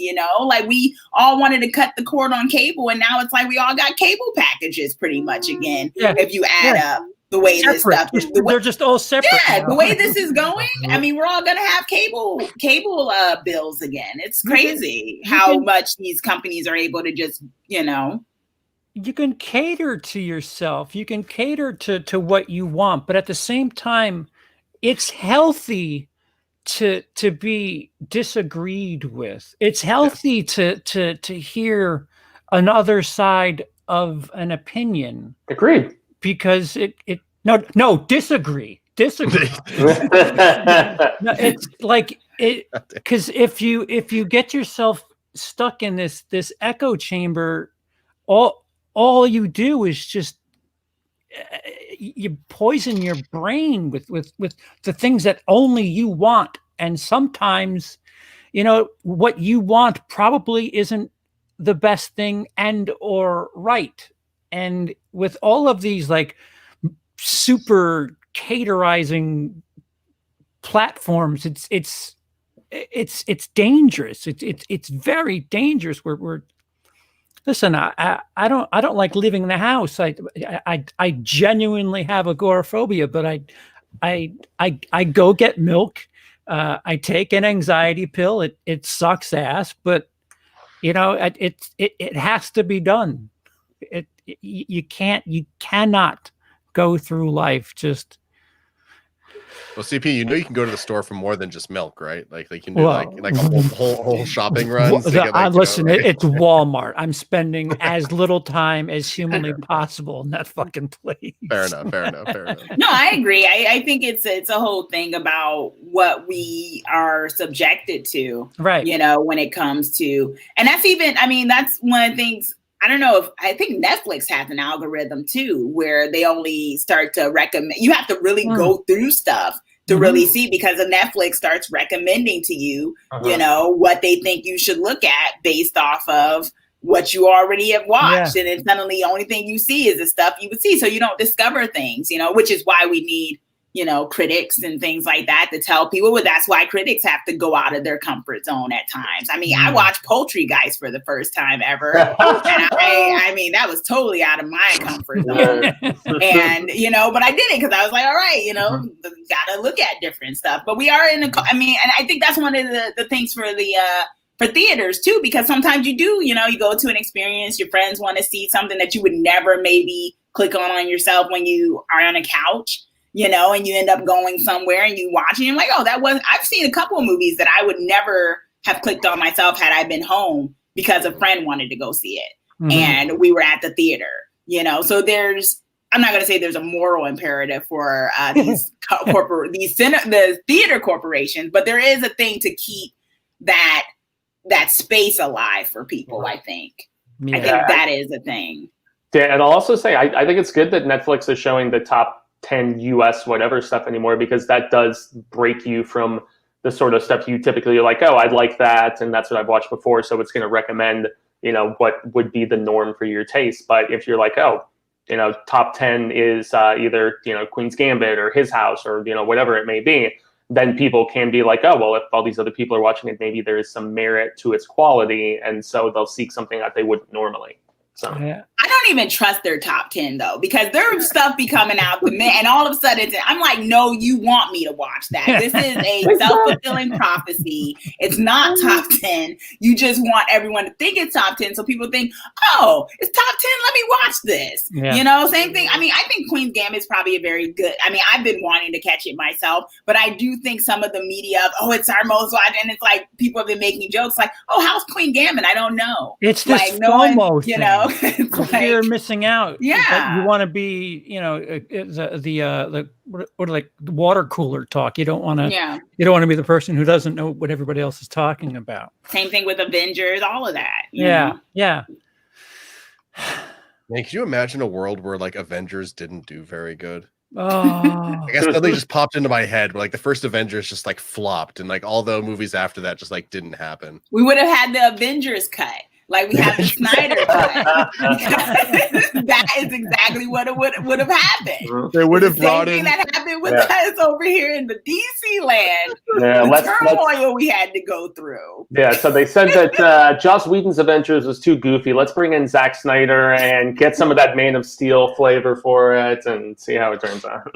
Oh man, I want to see that now. That sounds epic. I gotta recut the Avengers trailer tonight to Hallelujah and black and white. Right. Someone needs to do that. Imagine. I have a bit of news that if you weren't watching Cody's channel on Saturday, this Cody Shody, I love some more news. Cody, did you watch that? Great director of Voorhees. No, not that Cody. We're talking about Voorhees. We can just hold on. Starting in mid to late December, we will be available on podcast once again. The Show Business Podcast will be a part of the Autop Stream Cody Leach umbrella. So we'll be hosted by Cody Leach and the Autop Stream Podcast Network. So we're going to be heard again if you want to listen to us on your drive to work, and we're back for your ears. That's officially happening. And oh my god, okay, yeah. So there's that. Now about Voorhees. No, I'm not dancing for Voorhees. Instantly stop dancing. What was that? What did I watch? Why was it so long? Minutes. Why did I not turn it off? What was this thing I subjected my eyeballs to? Garbage. Pretentious bullshit. There were some good. There's a couple of moments in it that did kind of, yeah. Like some of the actors were pretty good. I kind of like the tough chick who ran away and then got in the cop car. She met her fate. Like she was kind of cool. Some of the work that the Jason actor did was pretty good. Actually, he managed to get some really intimidating presence, and like in the moment when his mask came out, I was like, oh damn, okay, movie. Mm-hmm. But just overall, just what were those shots? Awful. Like sometimes it was like they shot it on a camera phone and they just threw it on the seat of a car and just like whatever angle that the phone ended on. That or like it was tied to somebody's foot. Yeah. There was always these really low angles where like grass is in the way, and it's just like, what the fuck? Why are we shooting this slow? It's artsy. No. There's a lot of shots, especially in the beginning, where they straight shot for shot copy Friday the 13th, 1980. Mm-hmm. Like legit, just right down to the frame. And then there's a shot where they're driving on a road. The problem is the shot that they replicate is a POV shot of Mrs. Voorhees looking at the car. Mm-hmm. Driving past. When they do it in Voorhees, it's just a shot, but we have this weird POV, and then when it swings back around, There's a sign there. So are we to think that the sign is up to no good? Is it obviously the POV of the sign? Like, if you're going to copy a shot, you got to know why it exists and what your purpose is and visual storytelling. And there's lots. What's the Roger Ebert quote from Battlefield Earth? Like, the director from seeing movies knows that sometimes you tilt the camera, but they don't know when you tilt the camera or why you tilt the camera. Yeah. I like those Dutch angles sometimes. I mean, I love a good Dutch angle, but like that movie had way too many of them. I like when a movie can, or when a scene can just kind of slowly go Dutch, and then you're like, oh, wait a minute, no, we're not straight anymore. Something bad's gonna happen. They had a shit ton of them in that first Thor movie, if I remember correctly, and it was just it was just excessive to that degree. It's like, tasteful usage, right? Yeah. So go ahead. Oh, I was gonna say I wasn't really feeling it. I ended up watching also Don't Hike Alone in the Woods for the first time because it was also like recommended. That was like 3 years ago, and now there's a sequel. So I really love that one. I thought this one had some potential. I felt like, I mean, just in terms of characters and story, I felt like it was an excessive amount. And I hope I don't sound like rude. I just felt there was an excessive amount.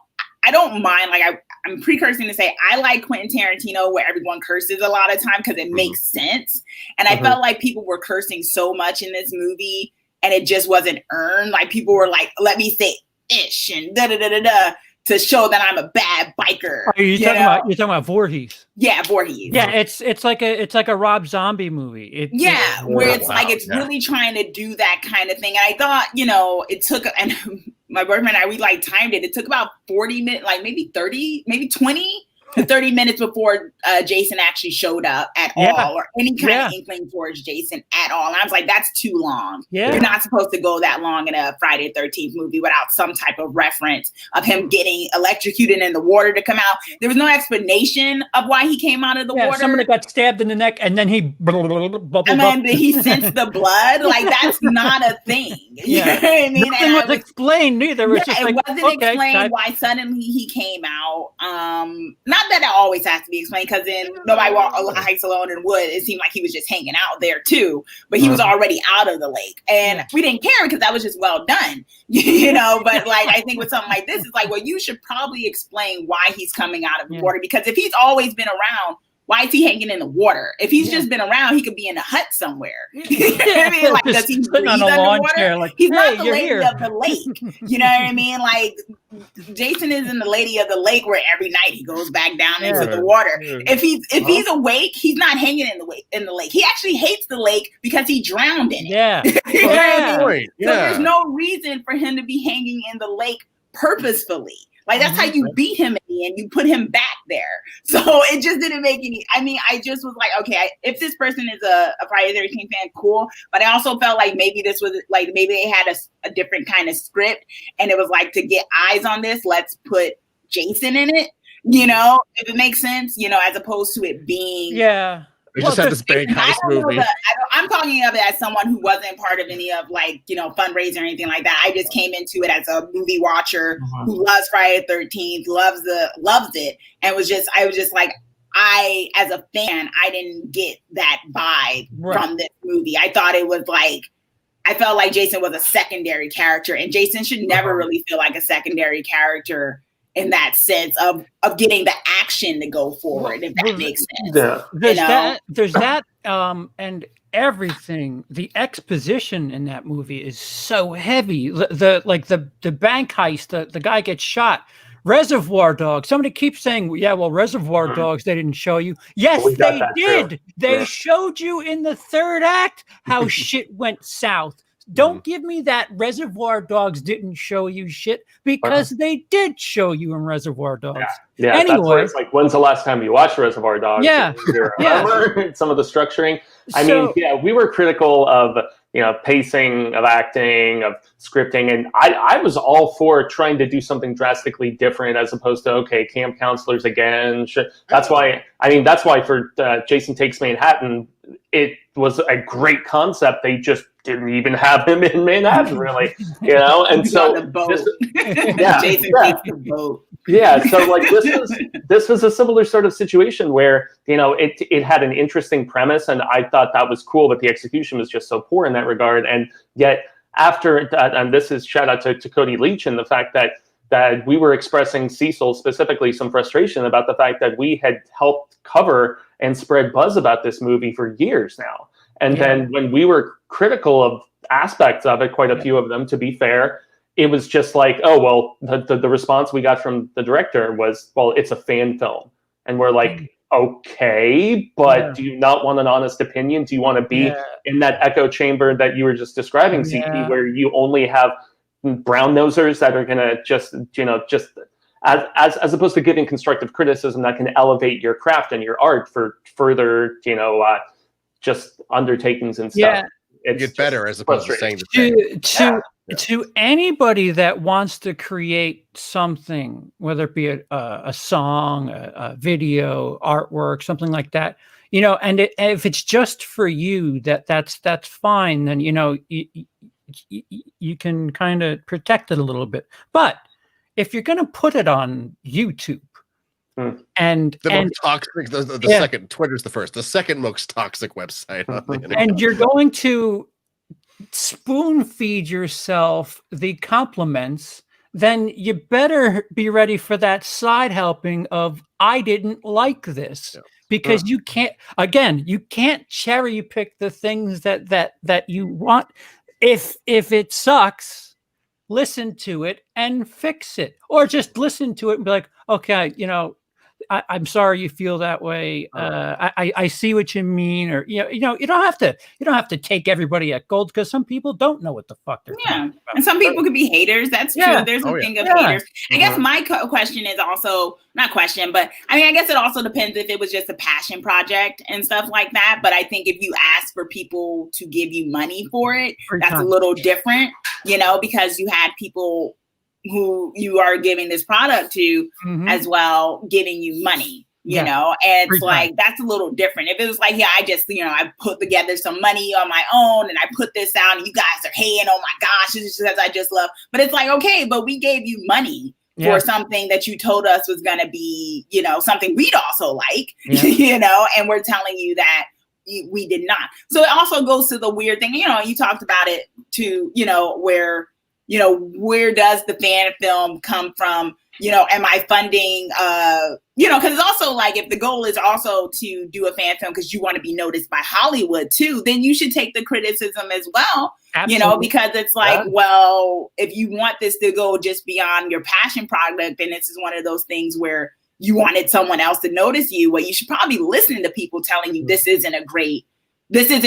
some things that I watched your CPs and, the horror shows take of it, of the thing. And I really appreciated the tech stuff on it, because I don't always talk about that sometimes, like the form. Like I remember in the horror show where it was talked about how there's light on the back of the actress in one, and then or lights in front of the actress, as she's running in the woods, and then she's going towards the cabin and suddenly her back is lit, and it's like, wait a minute. And those are things you don't really think about, things that are very disorientating. You can't put, and maybe if you're not so technical about stuff like that, you don't notice it. But it was like, once it was pointed out when I was watching the horror shows thing, I was like, oh my gosh, that is what threw me off. There were times where, like, the point of frame, like when there's two people and then suddenly you're doing that, I'm like, I was disorientated watching this movie and I didn't know why. With certain things, because it was just it was discombobulating. The movie's close up heavy. It's close up. Oh. You need to step back just to get the audience orientated with where you are but the movie's just close up. And it was never an establishing shot of like where we are. So you never know where anyone's standing. I'm seeing the camera go to each character while two other people are talking. They're like this. Or they're like this. And I'm like, but where are they standing? Are you right next to them? Are you listening in on this conversation? Are you like in the middle of them? Why are you just standing there not saying anything? And then they split up and you're like, how far away are they? I was just like, I don't know where anyone is. Like even the fire scene, I didn't know where anyone really is. Once, they started going at it because the guy got drunk and all this other stuff. And I'm like, where's everyone sitting now? Because one girl kept screaming and I was like, where is she at? Are they far away? Like people start, I couldn't figure it out. And I was like, this is really, I'm confused.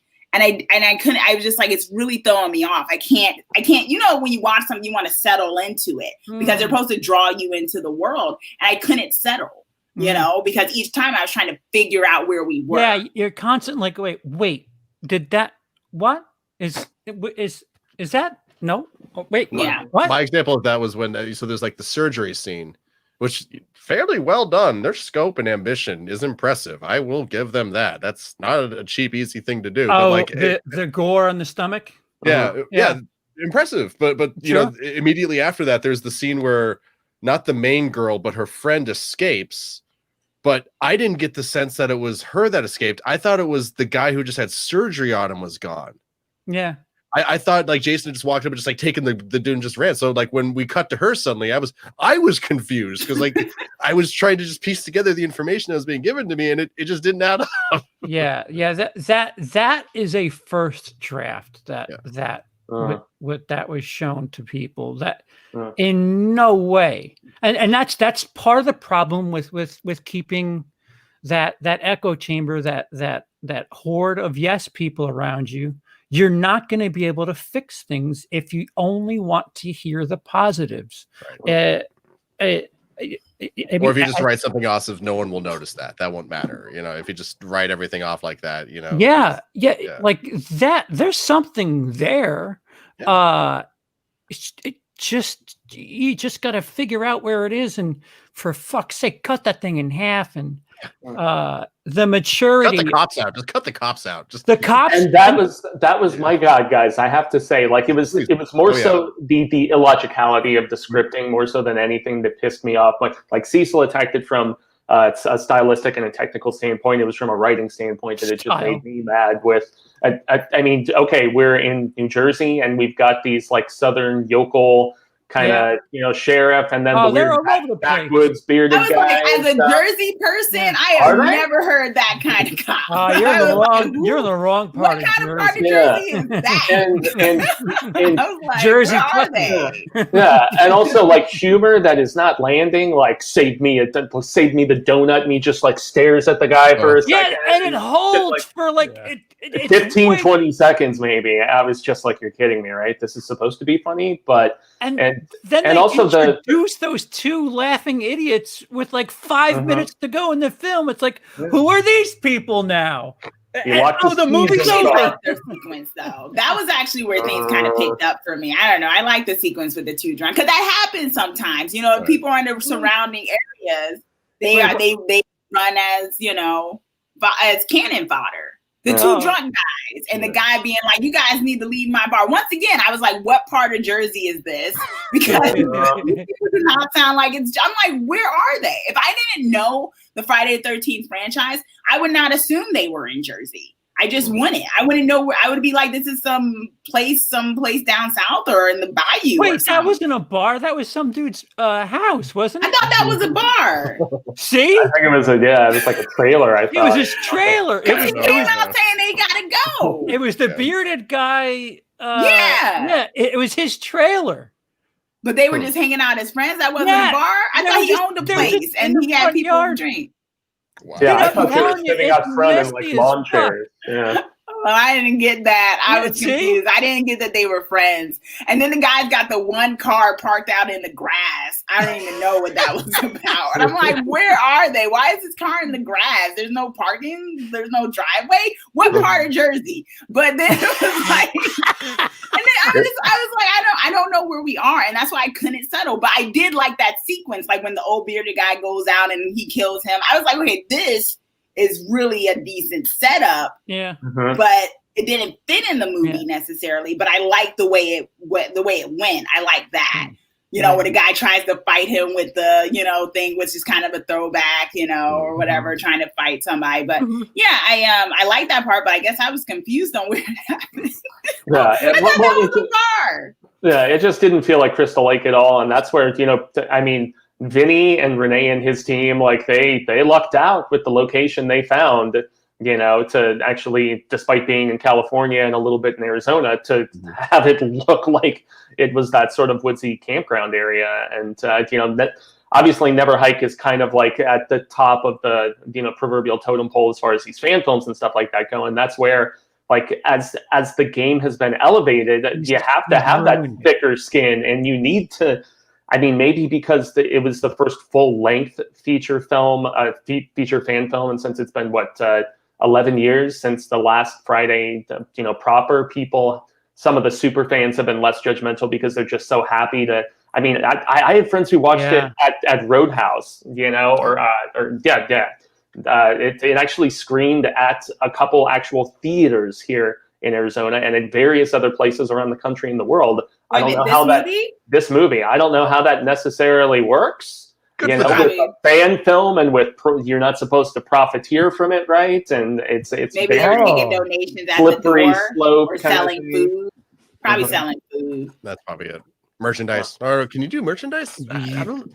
They have to be careful. I don't know. I've seen. I wouldn't do it. Blu-rays, all kinds of stuff. I have a Blu-ray. What?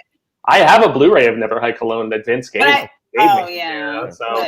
It was the Never Hike. You could do it for free. You could do free screenings. I've talked to him about that. He could do free screenings. Yeah. Are you talking about Voorhees was screened? No, he's talking about Never Hike Alone. That's why I was asking. I was like, this was screened? Yeah. No, Voorhees. Yeah. Voorhees was. Voorhees. No, that's what you were talking about. He said Voorhees was screened. It totally was. Places. That's what they probably both were, honestly. Well, I would say Never Hike Alone could have. I felt like that was the movie. I was like, wow, I would go watch this. Not necessarily Voorhees. No, they showed Voorhees at the Tempe, Arizona Alamo Draft House like a week or so ago. There's just Voorhees. All you need is one person that loves the people involved and just sits them down and says, "Listen, you're not going to like what I have to say, but it's for the betterment of this film." There are things that happen during that movie that you could change with a line. We have to stick around Crystal Lake for the night. Why?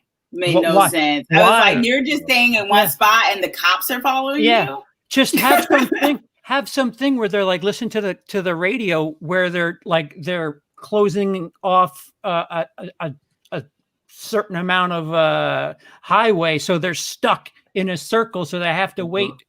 Or like they're doing house-to-house searches, so they're going somewhere. Like that's a line you can write yourself out of, and they just we have to stay here for the night. Why? Why there? What are you doing there? Nobody's chasing you. That's the other thing too. Like if I felt like they were really like trying to dodge something, there was never any sense of danger. Yeah, and things don't always have to make sense, but there's some things that can be grating. Yeah, like I didn't understand why the final girl or the sort of final girl, like we were confused at the end because I was like, okay, so was she his sister this whole time? Because she is a Voorhees. That's hence the relative the title. Of some sort.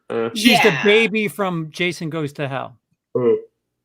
Wait, really? When is she? Is that really what it was? Was that canon? That's what I took from it. Okay. The date, the timeline. She would be old enough to be the baby from Jason Goes to Hell. Yeah, I didn't even think about that. That's interesting. Okay.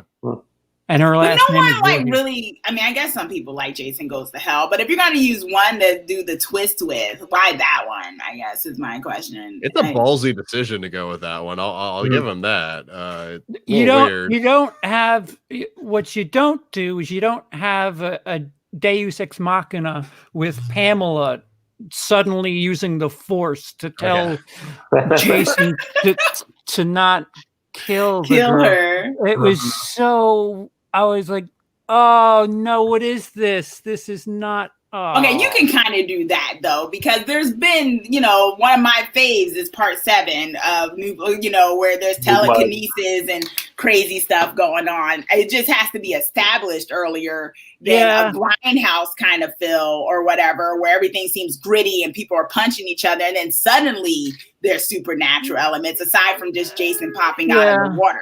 Yeah, I mean, it just the atmosphere wasn't.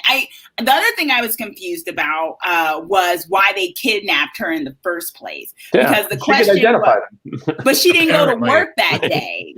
Yeah, she didn't know there was a bank robbery. She didn't go to work that day. She wouldn't have known where they went because she's not even with the guy anymore. And they had the money already, so they didn't need her. I didn't understand why she got taken. It was like because she was, and it was like such a throwaway line in the midst of the thing. Was like, because you wanted to get your girl because she worked at the same bank. But I still don't understand why you took her. And then you take her and could incriminate. I mean, come on. She was off, so you could have robbed the place without her there. Then you go pick her up and then walk around. And now she knows about it. Now she absolutely can she can identify every last one of you. It didn't.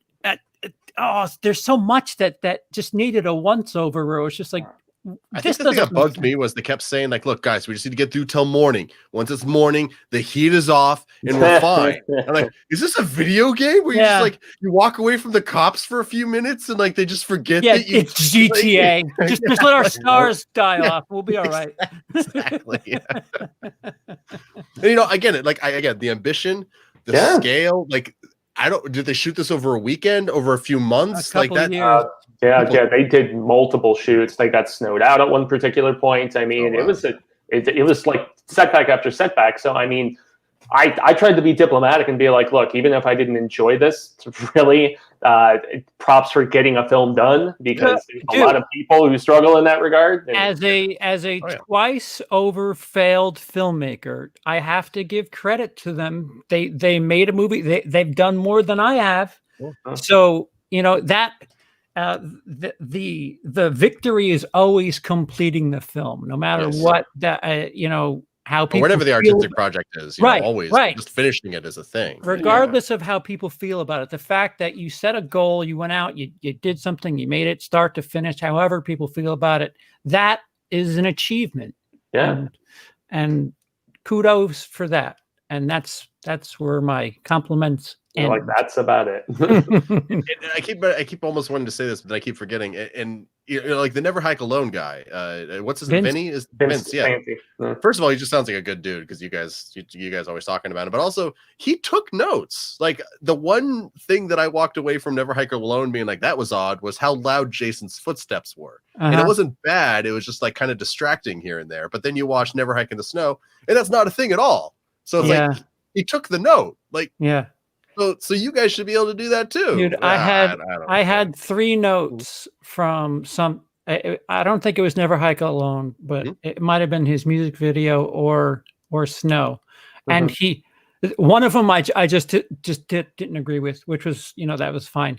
2 of them he explained it to me why they were a thing. There was one where it was the most recent one, where the dude who's running away from Jason, he comes into frame and he turns around and we look at Jason, and I was like, oh, you could have done a rack focus there. A rack focus is when there's 2 people, like right here, this guy's in focus, but this guy is out of focus.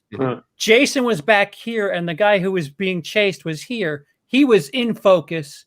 I figured the cool thing to do would be to just make him in focus If I showed you the shot, I get the concept of what you're talking about. Yeah. But he told me that you lose the effect of the guy turning around and noticing Jason, and I was like, well, fuck me. So all right, you've explained it. You know what you're doing.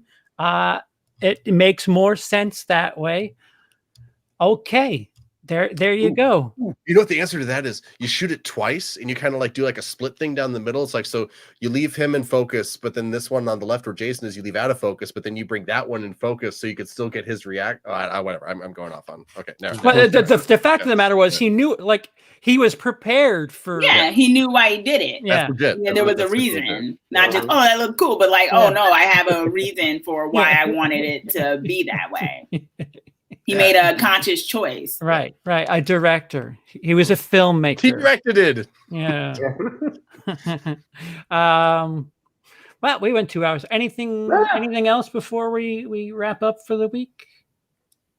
I think it was. I mean, we covered the big news stuff. Obviously, it was really just this major shift in the theater going experience. Yeah, the 3 giant things happened over the course of 2 or 3 days. When that Wonder Woman news dropped, I was like, let's just go live now. Fuck. I almost messaged you guys, be like, guys, let's hop on right now and talk about this. All right, what is this? This is Thanksgiving weekend, right? Yeah, happy Thanksgiving to you guys and everyone watching. Yeah. So stay safe, stay healthy, eat celebrate. turkey. So we don't have a major release this week, huh? Oh, you have that crude sequel I joked about earlier that comes out. We don't have a major release this weekend, do we? I never even saw the first Crudes. I don't even. Yeah. Oh boy! All right. So there's that. What do you guys plans this week? Maybe perhaps 2 weeks. We don't know how. We could have another soft week. So, what Lindsay? What do you got coming up?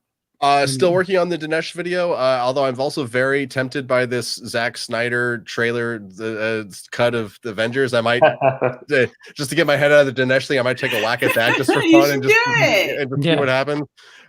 So yeah, those 2 things are on the plate for me. Other than that, just cooking for Thursday. It's because this is the year that I taught myself how to cook. So let's see if I can thank some givens. Oh boy! Make sure the meat is cooked all the way, because that's bad news if you don't. Turkey's supposed to be pink, right? Just like super pink, right? Like okay. Turkey tartare.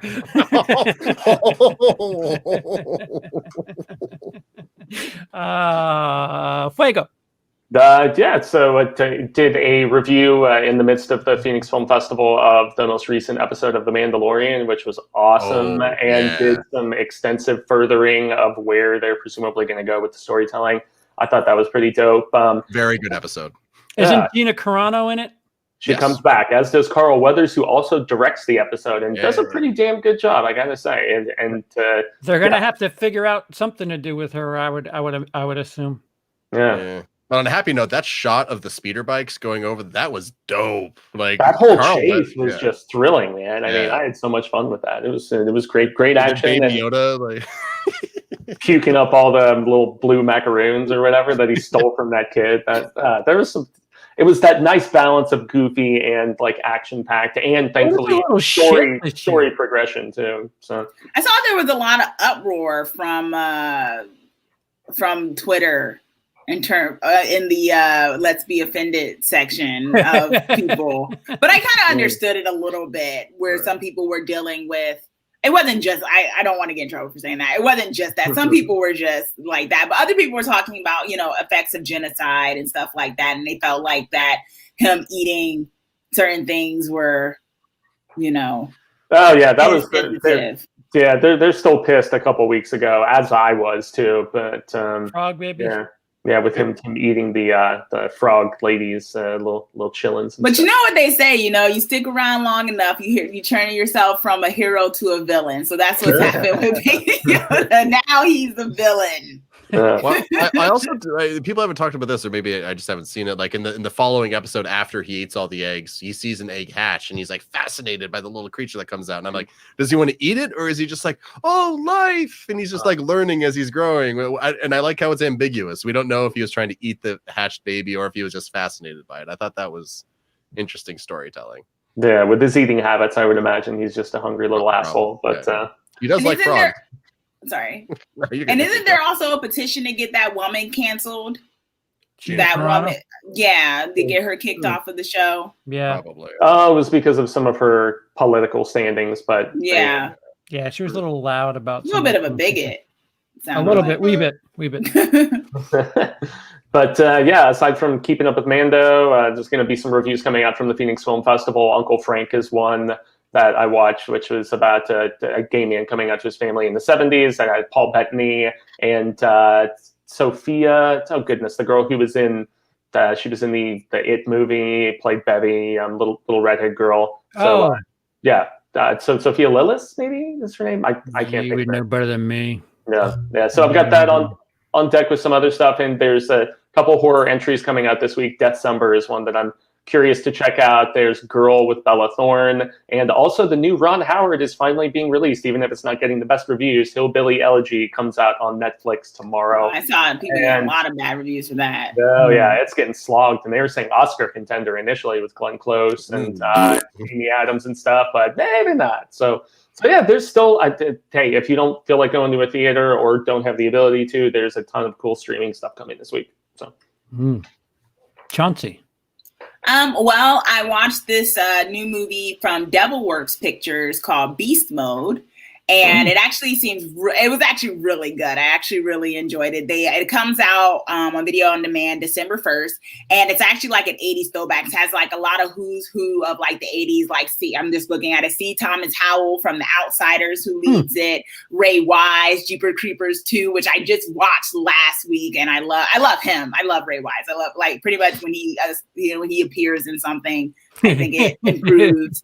I think the movie usually improves somehow. And it's a whole bunch of other faces where if you watch this movie, you're going to be like, oh, I know this person from this movie. And that's so-and-so from character this actor. One. And so it's a lot of that. You may even know the names if you grew up in the 80s and stuff too, and things like that. So it deals with it's like this hyper realism of Hollywood, and it's dealing with this new movie called Beast Moon, and how the producer, who's played by Howell, is supposed to be his lead guy is a jerk or whatever, but he's a semi has-been, but he's kind of still the bad boy of Hollywood, and he accidentally makes a mistake and kills him he thinks he kills him by backing up into him with his car when he thinks he's late for the 9 a.m. meeting. And so they get a lookalike from this sex shop or whatever down the street who looks just like him, played by the same actor, of course.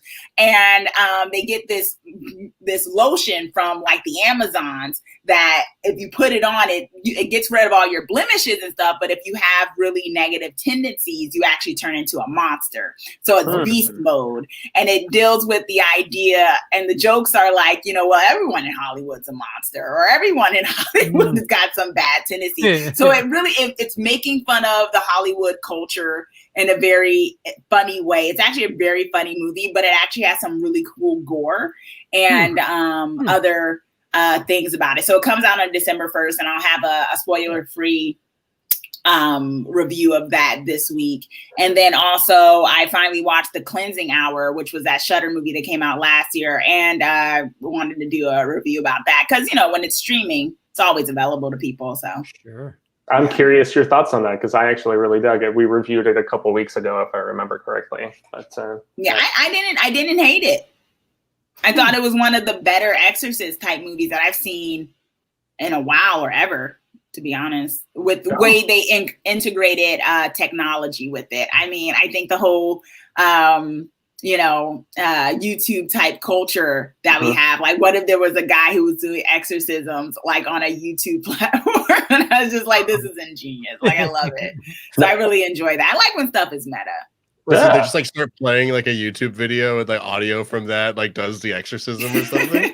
Well, no, awesome. It's like he's live streaming himself do exorcisms, but of course it's fake until it's not fake, right. And it's like basically it's on this sound stage. It's really good. The acting was great. I really enjoyed it. I thought it was good. Yeah, I had a few things here and there, but overall I thought it was a good movie. What's it called again? the cleansing hour. Okay. And like they sell like napkins and stuff from the supposed Vatican. So they sell merch, right? Like YouTubers sell merch. So it's like, get your own like proposed from the Vatican towel. And I'm like, oh my gosh, I just love this this commentary of how we just what we do online when it comes to multimedia, how anything could be commodified, like doing exorcisms for people. And they sell holy water as one of their merch too. This is great. El Delphine. Yeah. Oh wait, that's bath water. Excuse me. That's a whole other thing, my friend. Yeah. No, I enjoyed it. I dug it too, and the lead guy is a real shithead, and yet he has an arc, which is interesting. He goes from being I didn't hate the characters. Yeah, I didn't. Yeah. I thought I was gonna hate at least half of the cast, and I didn't. And it all worked really well. It was well acted. I mean, I know people love Shutter. I was like, this should have came out on Netflix. It probably would have been bigger. I didn't think it. I mean, honestly, as good as it was, I was like, if this had been on Netflix, it would have been a new craze. Like people would have been talking about this movie, like they talked about The Haunting of Hill House. I thought not similar movies, but that kind of phenomenon. People talking about it had a bigger platform. Yeah, great ending too. Yeah. I'm editing my Who Would Like That quickie on Cuties, which there's a lot of me that doesn't want to put that video up, but I shot it. I talked about it. I watched it. I want to see it. Yeah, and it should be up this week. Then my May 1999 video will be up, but probably by the time we speak next, and then we'll see what else is on deck. Audio has been an issue in this house because dogs downstairs like to bark. So the Cuties video is shot though, so I've been working on that, and remember that I'm merely a vessel, just trying to portray what I think, what I interpreted the message to be. That is all. I'm really nervous about this one. I wasn't nervous about Salo. I wasn't nervous about Human Centipede. This one I'm nervous about. Of people's reactions to it. Yeah. Because the problem is I understand what they were trying to say, and everybody's angry about this movie because, you know, little teenage girls dancing. I think I know why they made the movie like that. And I don't think people are going to agree with me. So let's see if I get called a pedophile this week. I don't know. Oh, God. Yeah. Well, it's the movie's fault. Everybody tells me to watch this stupid bullshit. Then I watch it and then I have these thoughts. And I'm like, well, maybe it's this. Ew. Is that what you think? Well, you made me watch the damn thing. I'm trying to be as open-minded as possible. Shit. Who would like that? Who would like that? A pedophile. That's who would like that. I don't know what that. Oh man, this is a bad episode for me and making good points. All right. So if we don't see you next week, we will see you 2 weeks from now, unless of course some gigantic news drops or something. Have a happy and safe Thanksgiving. Amen. For Lindsay, Fuego, and Chauncey, I have been foot in mouth. I am